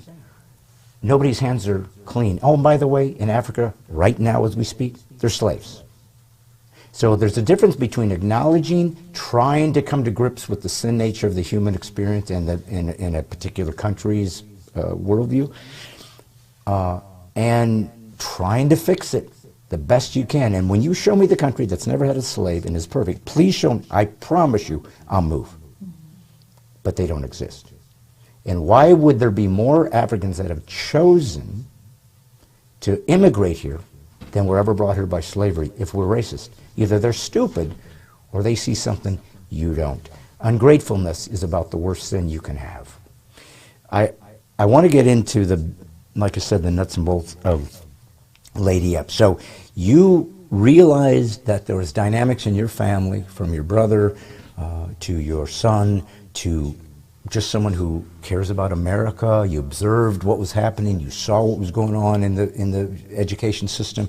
And you said to yourself, I've got to do something. So you did the very important thing of saying, I'm the government. And I'm going to, as a citizen, try to defend us, like you said earlier, but it's so important. There is no help coming from the Democrats or Republicans. They're all in it together. Yeah, it's a two-headed dragon. They are all in it. They're all corrupt. They're all... Now, does that mean there's not somebody there that's maybe... I'm sure there's a handful that have tried. Marsha Blackburn, I think, is legit. Yeah, I think she is, and I've been around her many times. She walks the talk.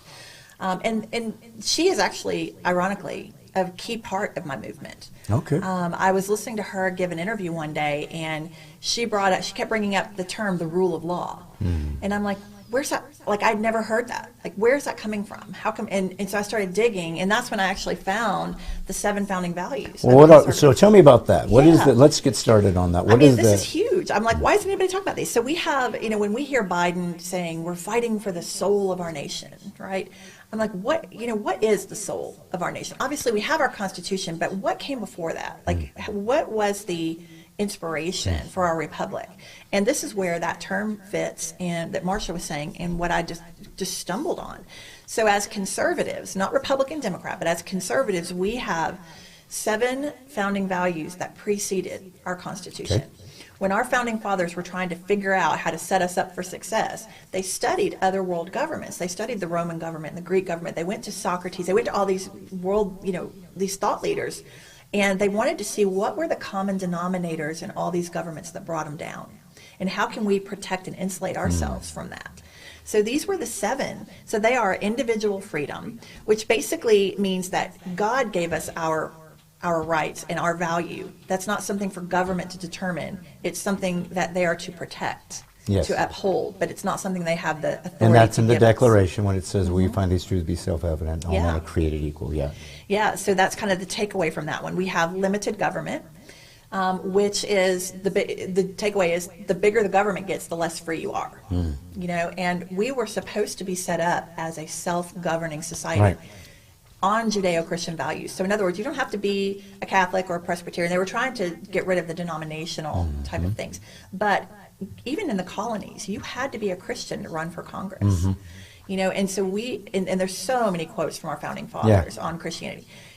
Meaning we have to have one moral compass for society. It can't be like we were talking about earlier. It can't be your truth, my truth. I mean, we have to have one set of rules we all agree on, and that was the Ten Commandments. That was God's natural law.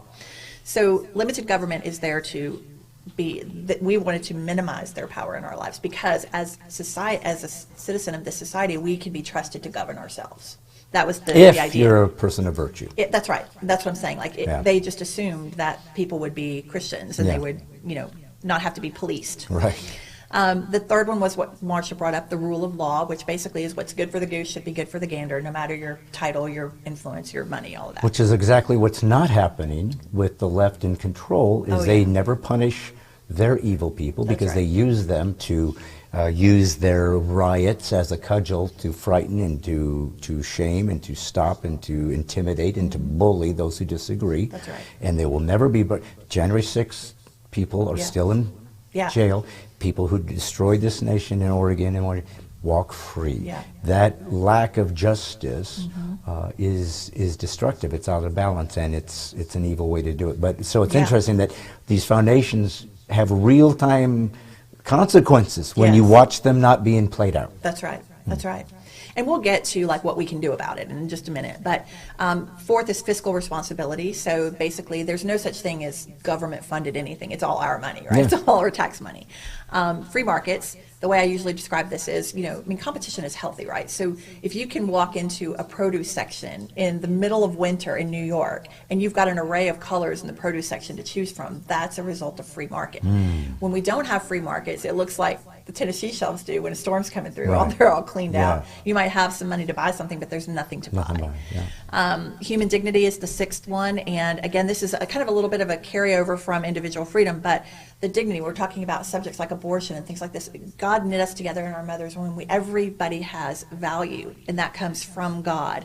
But this is where we get into things like public policy should always encourage people to work, give them the dignity of work rather than just feeding off the government, things like that. So the content of your character should precede anything else.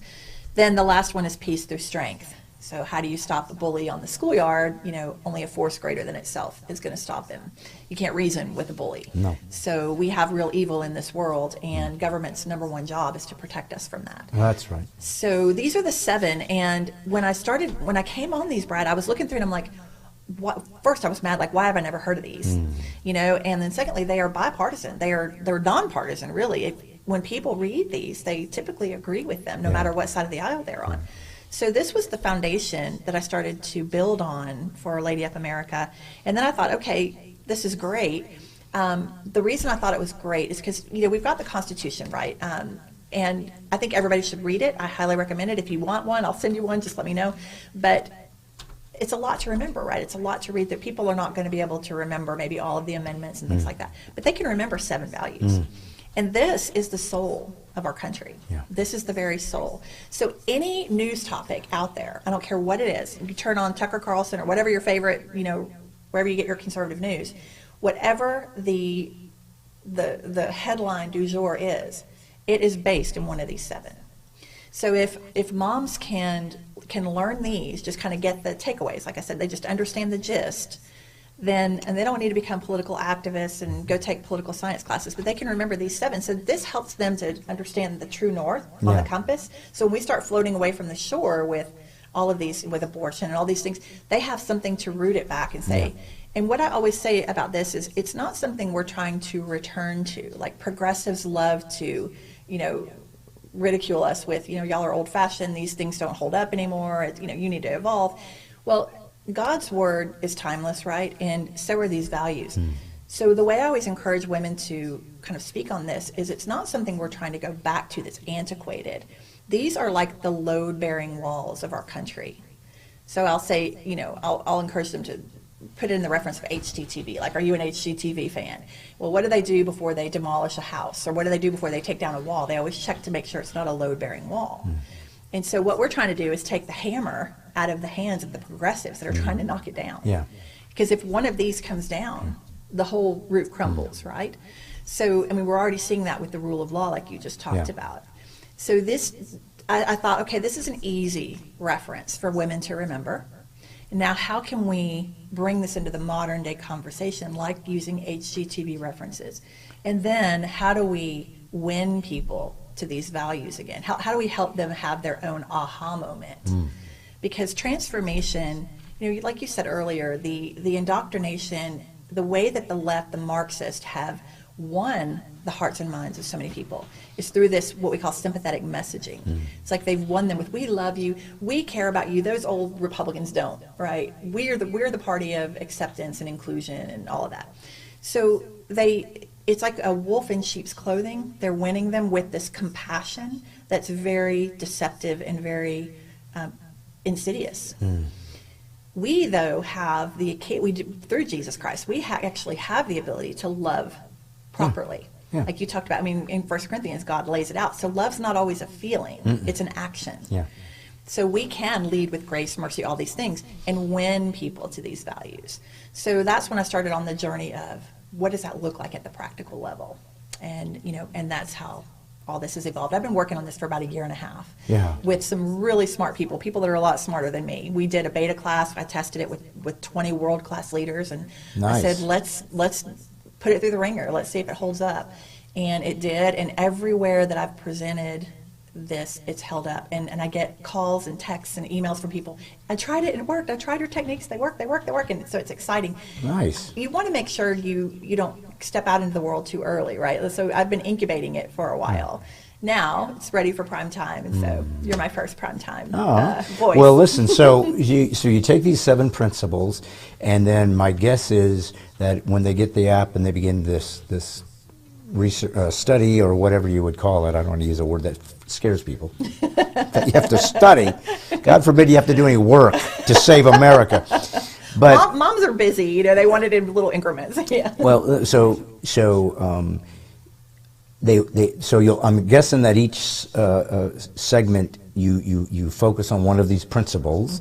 So today, you just got the app. This is day 1, and we're going to talk about this first principle. And then I'm guessing maybe you give a backdrop as to where these ideas come from and why they have stood the test of time. That's what conservative means. It means to conserve the wisdom of the ages as opposed to progress, which is always ironic to me, because how can something be progress if you haven't gotten there yet? It always cracks me up when somebody says, well, you're on the wrong side of history. I said, no, you're only on the wrong side of history when history exists and you can look at it. Yeah. You're making up crap on the fly and saying you're on the wrong side. No, this is just another lie. You talk about compassion. They're winning because of compassion, but it's not. It's a counterfeit. Yeah. It's a fraud. It's a facade. All leftism is parasitical. It can't build anything. It takes a healthy host, sucks the value of it, leaves the shell, and pretends it's done something well. If you've chosen to be a Wokey, you literally have chosen a ridiculous, stupid, and I don't mean that maliciously. I mean that as the definition. You're not educated. It's stupid because it's failed everywhere, and it failed miserably and evilly because it destroys people along the way. So when you get into each segment, I'm guessing, you break it down. What does it mean to have virtue, or what does it mean to be fiscally responsible? I don't want to get into, I'm not an economist. No. Let's talk about what's the proper, effective way to use finances in a way that's positive, and it's not stealing from somebody, and it's not given to somebody that doesn't deserve it. So you give them a simple way very simple to understand it, break it down, and then be able to perhaps have a conversation if the topic comes up with the next door neighbor, their friend, their son or daughter, to say, here's why I see it this way. What is your thoughts on that? Well, it's actually, and that would be a natural progression, and that's sort of where I started going with it, but then I pivoted a little. So, because again, I don't think people, I don't know moms, maybe you do, but I don't think most moms want to have political discussions. So what I tried to do with this is, in the app, is just give them the foundation so that because what I find with a lot of moms, especially anybody that's conservative, that's going up against a Wokey, as you call them, because they come at them with all these, they start gibbering about all these facts, and they try to make the other person on the conservative side feel like they're not up to speed on the facts, right? So there's knowledge and then there's wisdom, right? So I wanted the moms to be confident in the discussions. So it's not so much for them to share this in everyday conversation. It's just for them to have the foundation of what is the soul of America, what is our moral compass, and having the confidence to feel like they're coming from that place when they approach these tough conversations. The other place we went in the app was America really founded on Christianity? And we've talked through that a little bit already today, but something that I discovered on my campaign trail is we have the first American Bible, which was when the king cut us off from shipments after the Revolutionary War. We couldn't have Bibles anymore, and so we needed to print a new one in America. We were running out. Well, Congress commissioned Robert Aitken to publish the first American Bible. It was approved by Congress and then sent out to every American as a reminder, hey, this is how we self-govern. All right. And so they just literally shipped them unasked. They just shipped them. That's my understanding. Yeah, Okay. they were given or shipped to Americans Okay. and saying, here's the first American Bible, and make sure you're living your life like this. So if there's ever any question that we were founded on Christian values, I mean, a Bible approved by Congress and sent out is pretty hefty proof. And I think it's important to differentiate between a theocracy, because that's the first thing the Wookiee will say is, well, you want to be theocracy and control everything like Islam. I said, no. The difference between theocracy, the last thing I need is the government teaching religion to my people, because everything the government does, it sucks at. Right. Everything. Right. So why would I want them to teach religion? But what the founders were saying is we need some standard of virtue. Yeah. Because there are different philosophies. There are different ways to see the world. So what's ours? Right. We've chosen one. You may not like it, but if you want to be an American, Yes, we've just chosen that's it. this way to do it. And if you want to join in, be my guest. And by the way, if you don't want to be a Christian, that's fine too. You want to be an atheist, you're welcome to be American. You want to be a Muslim, you're welcome. Buddhist, you're welcome. Polytheist, you're welcome. As long as you understand that when we do business together, it will be presumed we're using a Judeo-Christian ethical formula Yes. to do this thing. Yes. That's what we do. In your own life, you do preach and think what you want. Right. But when it comes to the meta-narrative, Yep.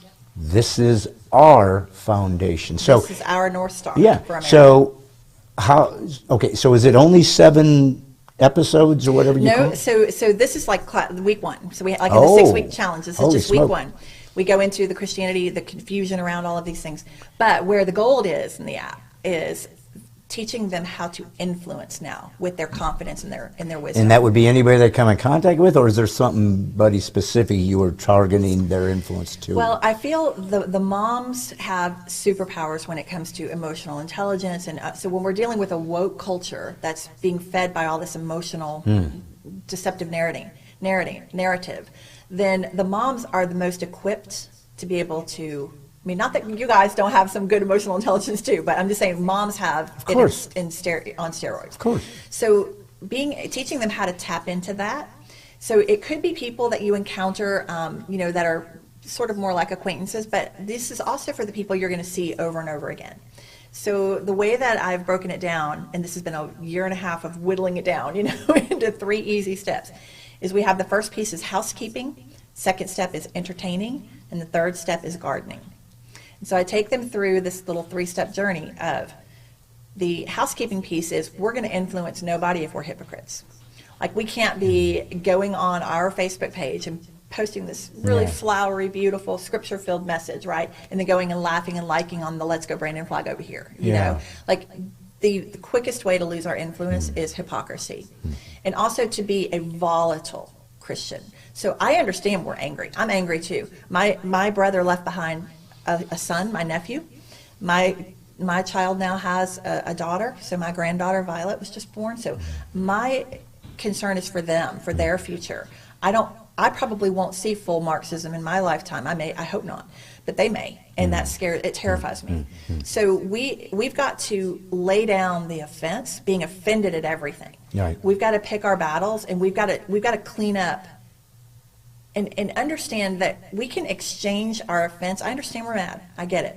But we've got to turn that in like we do at the Macy's counter. We've got to go up and turn that in because it doesn't fit us anymore. And we've got to get back something that's helpful. So we trade in the offense for influence. And people will say, well, I just can't help it. That whatever I say is going to come out. Well, we have to pick our hard at this point. It's really hard to hold your tongue. It's really hard to walk out the fruit of the Spirit. It's really hard to go to God and allow Him to discipline you and to show you a better path to influence. And it's hard to think about our children and grandchildren growing up under tyranny. So which is harder?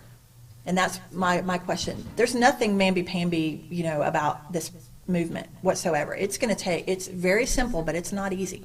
It takes, and there's no way we can do it without the help of the Holy Spirit. So we have to be willing to trade our emotions, our anger, our fear, our offense, all those things, and exchange it for influence at this point in our history. So that's kind of the housekeeping piece. We go into that, in one of the weeks. I don't remember which week it is. Then I go into the entertaining piece, which is, and this is the tactic I would have applied with my son had I known better. When he said something that was it just knocked me down, right? Rather than me coming back with a defense, what I've learned to do now is we lean in and we say, okay, try to control your facial expression, right? And the way we do that is just changing the question in our head. Rather than, I can't believe he said that. How am I going to come at this? Instead it's, how did he arrive at that conclusion? So I would have leaned into my son and said, wow, I can tell you're really passionate about this. Help me see it through your eyes. Help me understand where you're coming from. And actually reserve my judgment, be willing to listen to him. Because a lot of times when these people start to say things out loud, the Holy Spirit convicts them anyway. Like, they realize how ridiculous it sounds if we give them the stage to present it. And a lot of them are following the woke peer pressure and all that. They don't really believe this stuff. They're just sort of following it. So when they have to, if they feel like we're really genuinely interested in their point of view and they start to talk it out with us and they feel safe to do that, they're probably going to see for themselves. They may not admit it to you in that moment, but it's going to plant a seed of how ridiculous it is. And maybe not. Maybe they really are convicted. Maybe they really do believe this. And I want to say, too, I am not trying to reach the radical left. These are just the people that are being, in our sphere of influence that we see that are confused. So I would lean in and I would say that, and that would then allow common ground to bubble up. It would give me opportunity to see where that point of influence, that entry of influence could be for me to reach him. Then we go in and we go into a whole segment on that. And then the third piece is my favorite piece, and that's the gardening piece. We don't plant a seed today and have a tree tomorrow, right? There's a process, and transformation is internal for people. Like, if I ask anyone out there, when you had your biggest aha moment in your life, it was probably, was it in a wee hour of the morning, or was it during a moment of grief, or it's usually in the dark, hidden places that God reveals things. So if he does that for us, he does it for them too. We want to be the safe place where people feel free to admit that they have now a different way of thinking. But we plant seeds kind of like a modern day Yoda, where we're guiding people to their own aha moment. And we do it, this is the beauty of what God showed me, we do it in the form of lingering questions. So lingering questions are not gotcha questions. They're not questions that back people in a corner. I see Turning Point a lot in Candace Owens, and a lot of people doing this kind of style. I used to be really big fans of their work, and Charlie Kirk, you mean? Turning? Yeah, what did I say? Turning Point. No, it's his. Turning Point, yeah, Charlie Kirk, yeah. I would watch them on campuses, and I would think, okay, they're doing good work. But it always seemed like when the kid would come to the mic to debate them, their goal was to shut that kid down, or to show that kid that they were wrong. Or to get the moniker, he owned, like there's this battle that I won, huh? Yeah, it's like a boxing did we fix match. anything, though, is the problem. Yeah, that kid just walks away more mad now, because now they're publicly humiliated, right? So what does that solve? So the lingering questions, I came up with these ingredients. There's like 5 ingredients, which I won't go into. They're all in the app. But the biggest piece of the ingredients in these lingering questions is they have to be compassionate, not just toward the person. And I'm not trying to teach people to go along to get along or any of that. It's compassionate toward the person, but it's compassionate toward the issue. Because compassion is how they're winning them, right? So just to give you an example, like this is one that I bring up often. You're arguing, I'm arguing with my son, and he's saying, look, we're the richest country in the world. Everybody should have free health care here. Nobody should be suffering, in our country. Medicare for all, right? He's all on this bandwagon. So I would come to him and I would say, wow, you've got a really good heart, because you want to see people be okay. We both want that. And I love your heart for people. Here's where I get lost, son. In Marxist countries, once a person reaches a certain age and they are no longer contributing to society, they're kind of seen as disposable. So when they have a heart, kinda. yeah, but just for their purpose. Okay. You're easing them into the Right. idea. So when they have a heart attack at home and they call the ambulance ain't coming. And it just breaks my heart to think about somebody standing there in that kind of pain, needing a paramedic, and they're not coming. So my question to you would be, when we finally go Marxist in America, who do you think will be disposable here? So that stops them in their tracks, right? Because they're thinking, does that really happen? Because they don't know, right? And you then, it's like Elvis has left the building. You then drop that seed. It's a mic drop moment, and then you get out. So it's, we're not going to solve all this today. It's just some food for thought. And when we see each other next week, then let's pick up where we left off. Nice. And then you leave. God will work on that seed. They're going to go look it up. Then the next time they see you, they're going to say, okay, I'm not on board with your ideals. I'm not going to be voting Republican. But I did look that up, and that really does happen. You're like, I know, right? And then you drop your next one. And then Elvis has left the building.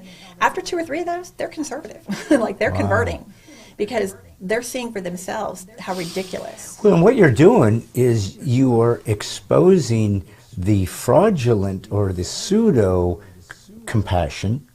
Yeah. Remember, all leftism is parasitical. Yeah. It doesn't have compassion. Right. Because true compassion sacrifices and also cares more about actual healing than giving the illusion of healing. That's exactly And that's what conservatives do. When somebody says, well, everybody should have health care, and a conservative would say, I wish everybody did have health care. I get that. But how do we get there in a way that is effective?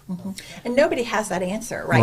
Right. Like some people do. There's some think tanks that have good ideas. But what I'm saying is that person in that conversation doesn't have the answer. No. So all then they do But is it's they too start- easy Yeah. to say the platitudes. Yeah. Gee, we should help the homeless. Gee, if you took that, you could feed the world. You could do this and you could do that. Well, we talked about slavery earlier, and it's always a hot topic. But Yeah. for example, just a simple little caveat. If Lincoln had gone and said, well, here's the Emancipation Proclamation, you're all free now, take off. Yeah. See, that's what he should have done. He said, do you know what would happen to those people? They couldn't read. Right. They couldn't write. They didn't know didn't have property. How are they going to feed themselves? So the point is, yeah, they were in a situation where they really wouldn't have been able to integrate because they didn't have the tools. Right. So even if it worked, that you're free, we have to now teach you how to be able to sustain yourself because you don't know how. Exactly. So it wouldn't have been compassionate to send them out into a world that they couldn't have navigated. Yeah. But it sounds sweeter and more compassionate. And why do people gravitate to this bumper sticker compassion, this simplistic compassion? great way to put it. Because it feels like something beautiful is happening. Why does it work? Because the left has hijacked the Judeo-Christian compassion that we all have and let that be a means unto itself, and that doesn't work. There has to be practical ways to get to certain places. If you want to exercise and get in shape, joining the gym is a good idea. But guess what? Joining the gym doesn't fix you. Right. Going to the gym and working out fixes you. The left says join the gym. The right says let me show you how to work the equipment so you can actually get out of here. But That's right. mine has a cost. You're going to have to invest something. So when you guys are teaching this course, first off, how long does each session last? Each individual lesson is about 5 to 8 minutes. Wow. Yeah. And so like this first one, so you have 7 principles. That Yeah, you this want to whole, see it? I'll show please. it to you. Yeah. Yeah, so there are principles, and you ladies, or for your audience, anyone that's in the room, I do highly have more recommend- than ladies on the room. Yes, I'm used to talking to ladies and moms, but you men, I'm a big advocate of the men. We love our men. But this is the app, and so that's the 6-week challenge that you can see in there. So you can pull it up. Can you see that, Wyatt? Can you see this app or not? It's all right. It's okay if you. I'm not making you, but maybe we can get a photo of this and we can interlay it on the. Yeah, I can send you. I've got little videos and all that. But inside that 6-week challenge, so we have 6 weeks worth of classes. Wow. And then as you pull the little drop down. So it's all these sort of just a link, and you click on it, and it gives you all these. So it's 5 days worth of classes in each week. And there are little PDFs that people can download to make notes on, things like that. And then there's a This quiz is at the end. amazing. Thank you. Little quiz Seriously, at the end of the week. wonderful. I mean, to me, the practical lessons that are necessary for America to have a shot at survival is like this. You went out and said, I'm going to give you some tools. Can I say this, Brad? Okay. No. Tell her I'm no. going to say something that's probably going to get me in trouble with some of my friends, but that's okay. When I ran for House of Representatives, I would go to all these Republican events, and you're right. It's a two-headed dragon. There is a lot of money to be made in rivalry. Yes. Okay? So they're playing us. And all right? saying the right thing to get the votes, but not Yeah. doing anything when we need you. Yes, and I would go, and I will always run as a Republican because it's the closest thing Oh, yeah. to the conservative value system. But when I would go to these rallies and these events, it was like it was always a big pep rally, right? You know, Mark Green, our congressman, and we'd get up there, and it's all just, we're going to take back our country, we're going to, and all this. But then everybody walks away going, now what? Like, what can little old me do? Yeah. And I just got to the point where I became allergic to those. I was like, there has got to be more. I'm such a results-oriented person. Like, don't tell me about the labor pains, just show me the baby kind of thing. I'm a very practical person. And I like to see movement. I like to see action in people. And I also saw a lot of angry conservatives just repelling people. We come in with the tough love, pointing our fingers. We're all this anger leading with that. We look unhinged. And I never could buy into that. I couldn't. I had people trying to suck me into that. Diane, you're not mad enough. What is that going to accomplish? Yeah. So I'm mad, Yeah. but it's like fuel it. It's rather than it being our kryptonite. Let us use it as fuel rather than kryptonite. Yeah, nice. So we have to step up and use the tactics that they're using, but untwist them, I say, because they're twisted what they're doing to these right. kids. Untwist it and start to work smarter. Like I've always said, let's work smarter, not harder kind of thing. It's about stepping into our superpowers. Well, the militia of the mind, which I mentioned to you, my little movement that has just sort of happened organically, was finding like-minded Americans who are actually doing practical things to their little community that they're responsible for. Americans are responsible for their nation as a whole, but if you live in a little town in Kansas, that's kind of your responsibility. That's right. That's your school corner. board, that's your mayor, that's your governor, that's your library, whatever. Yeah. So be strong where you have some effect. You're not going to DC. That's right. You do it here. But this is more important because it's kind of like abortion. When Roe v. Wade, one of the worst decisions in history, was given in '72. It was like, oh, we've destroyed America, and it certainly was destructive for sure, and finally got overturned. But I think that what to me is the bigger picture is I don't care if we have a law in the book that says you can have an abortion anytime you want in America. I don't care if that's on the books if Americans say, we don't want to do abortions. Right. I'm not doing it. Right. Because I'd rather you be an internal compass of virtue and character and choose, because it doesn't matter what the law is, if I choose to take a higher road and I don't implement it, I've done the better thing. The law's irrelevant if nobody's doing it.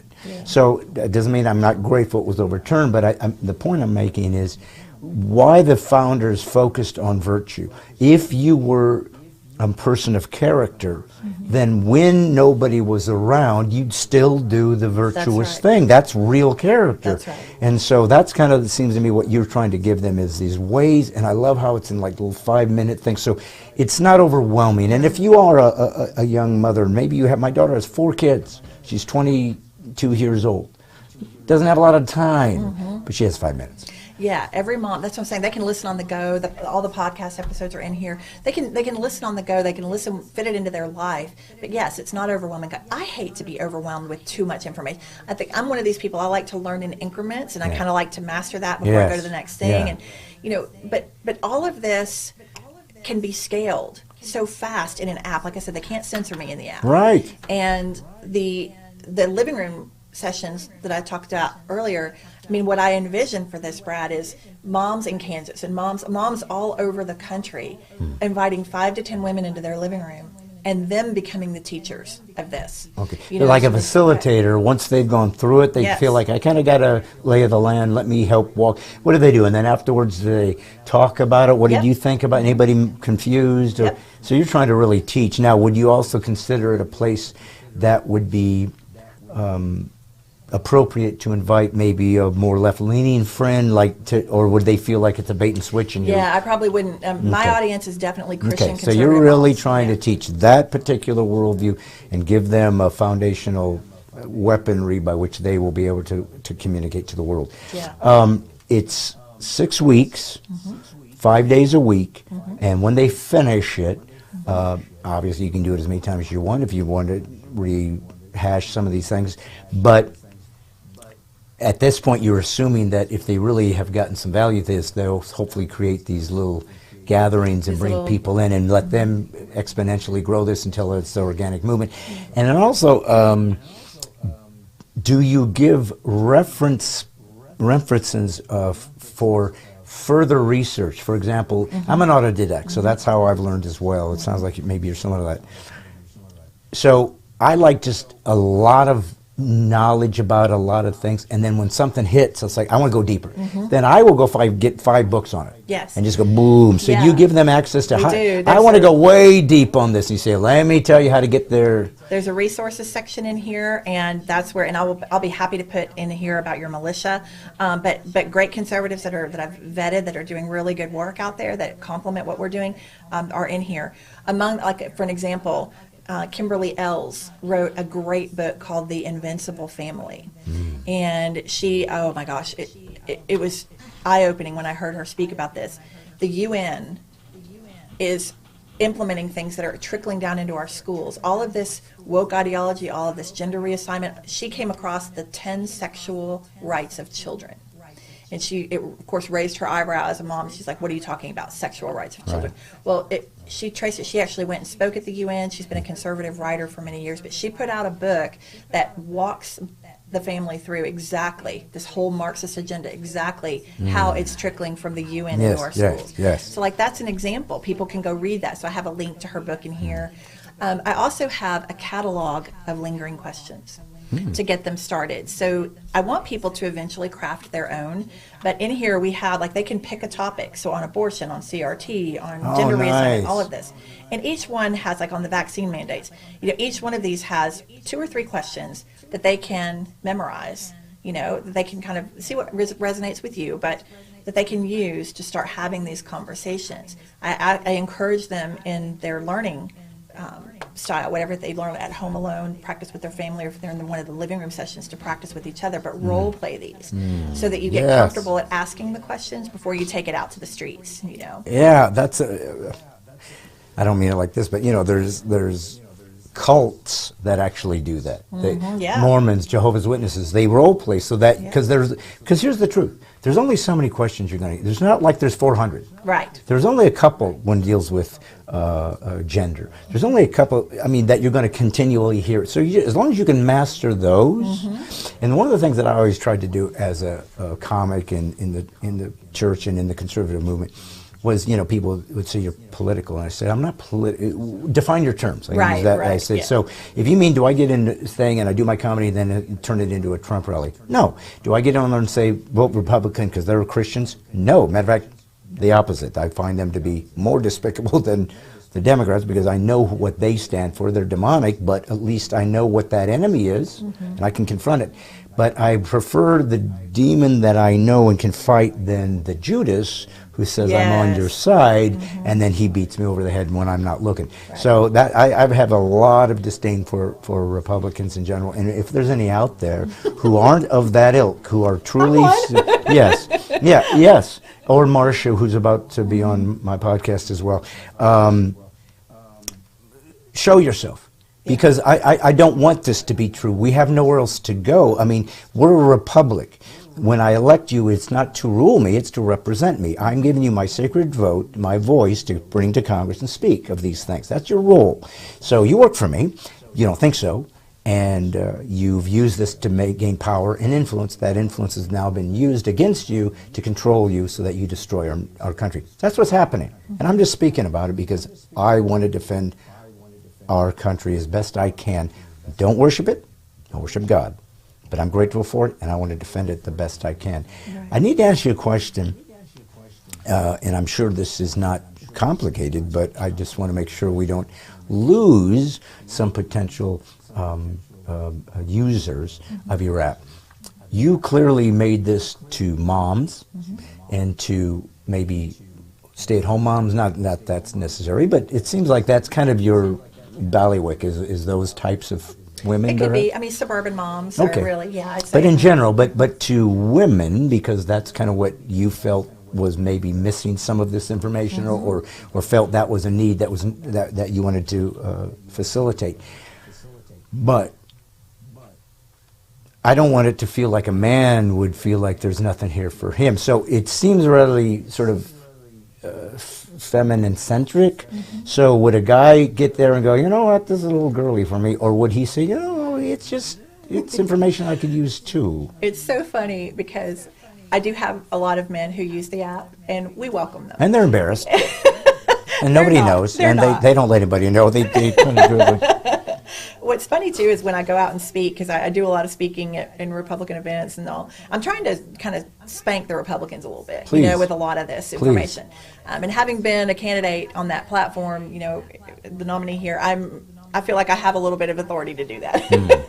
But when I go and speak, there are a lot of men in the room. And they'll ask me, do we have to leave? I'm like, no, you can see. And what's funny is a lot of like our legislators, when I did the tour, for instance, you know, we had some of them that were going to be on a panel later in the day. Well, they came at the very beginning of the event. It's like an all-day symposium I was doing. And they came at like 9 o'clock and they stayed the whole day. And I'm going, don't y'all have something else to do? And they're like, no, we're getting a lot out of this. We're staying. Okay. So even though, you know, we know in the marketing world, you know, you have your trout, right? You have your tribe that you're trying to reach. So I believe in going an inch wide and a mile deep. That's just how I approach my work. And women, I just have a natural, I gravitate toward working with women. But I am so, like our men, it takes strong men to have healthy families and healthy communities and healthy societies. So if they can benefit from this, by all means, you're more than welcome to come into our world. Just know it's going to be a feminine world. but I'm not a feminist, you know. Well, I appreciate you coming on today. This has been amazing. I want to know how they can get the app. So, I mean, we can put a link up. Obviously, we're going to edit this together. But just for the folks listening, if perhaps they're driving or something, how would they quickly get the app and jump in? Just go to their app store, Apple or Google Play, and download it. Lady Up America. Lady Up America. Lady Up America. Okay. They just search that in their app store. Okay. Well, listen, I'm going to ask you one more question, and that question then will not be shown here because it's how I'm going to grab subscribers to my Militia of the Mind.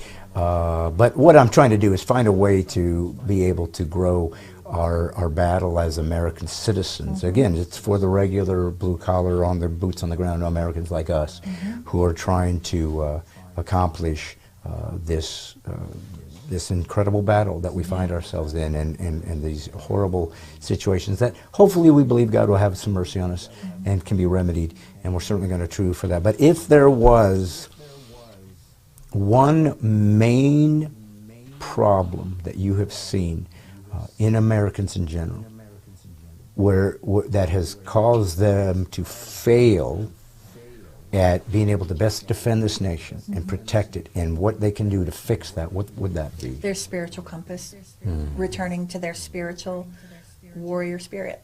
I mean, we have gotten very lazy as Christians when it comes to our Christianity. And we've allowed things to seep into our lives that have taken the place of God. I'm guilty of it too. I love to sit and binge watch. I'd rather sit and binge watch a show all night, than to get my Bible out and read it. I'm just as guilty, so it's no judgment. It's just we have got to understand that we are in the spiritual battle of our lifetime. And it's going to take spiritual weapons to fight this. This is parading around as a political battle, but it's a spiritual battle. For sure. For sure. No, it's like hell is here, and it's pissed. But we have authority over it. I mean, in Christ, and we're not tapping into that authority because we don't really believe we have it. Like we just have this sort of mamby-pamby Christianity going on where we're just, one day I'll buy the sweet by and by.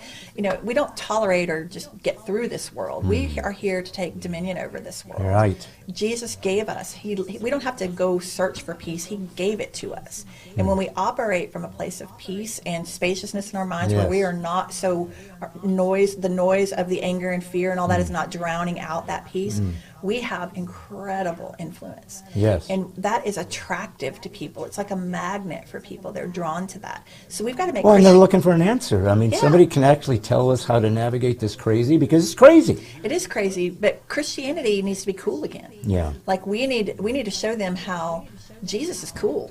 Yeah, and you know what the coolest thing you can be is counterculture. Yes. Right? The coolest thing you can be is the one that stands out and says, "Oh, we're not going the mainstream. We're going to..." And who would have thought that conservatism and Christianity and being good and being patriotic would be the counterculture? Yes. But that's exactly what we've become, and that's exactly where we're at. So, believe it or not, for all you younger kids that are just starting in college, 18, 19, 20, who are jumping on the latest wokey bandwagon because you feel like I'm a rebel, like we all do when we're young, and we think we got, what did our parents know, because you're thinking for the first time in your life.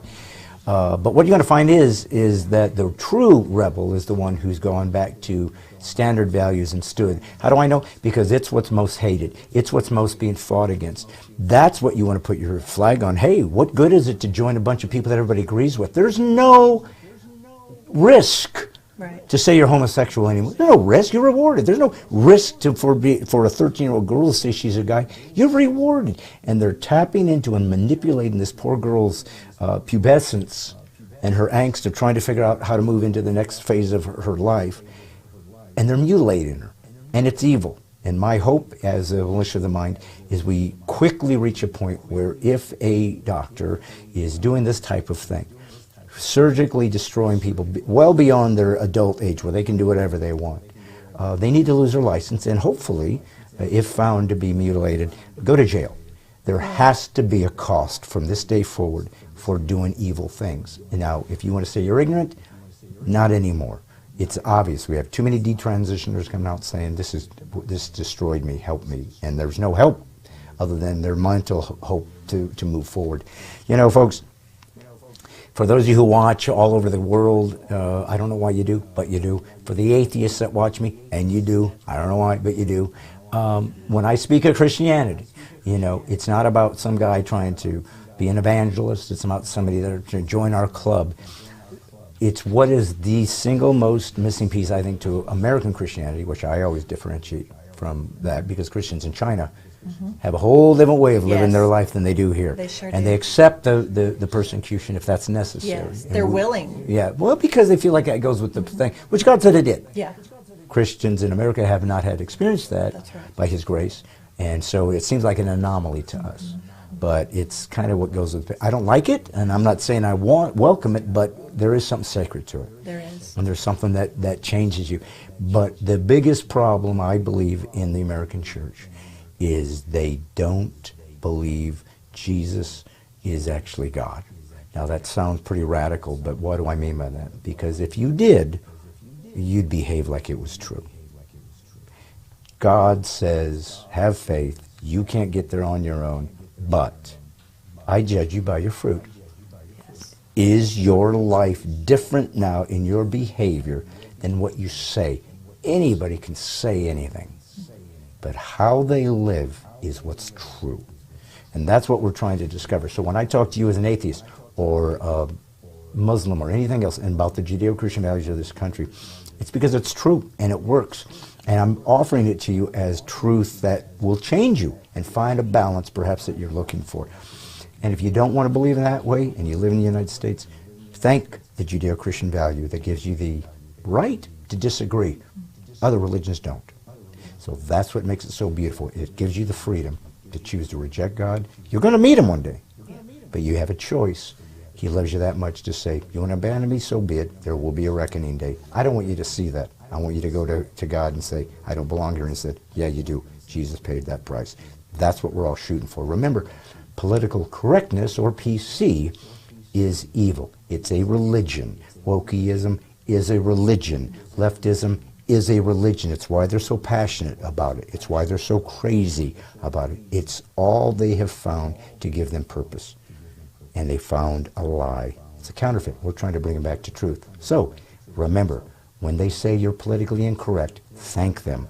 What a compliment. PC free is liberty. This is God's comic. This is Diane, Canada. Thank you. What an amazing thing you've done. Yeah. We need more like this. And remember, folks, we are going to have to become the militia of the mind as American citizens. It's our only hope, if God will give us grace, by returning to his truth and his provision and humbling ourselves. But remember, guys, I don't know why you chose the comic. That's how bad things have gotten to tell this story, but I'm doing just that. This is God's comic, Brad Stine. This is Brad Stine Has Issues. And remember, all I'm doing is putting the woke back to sleep. God bless.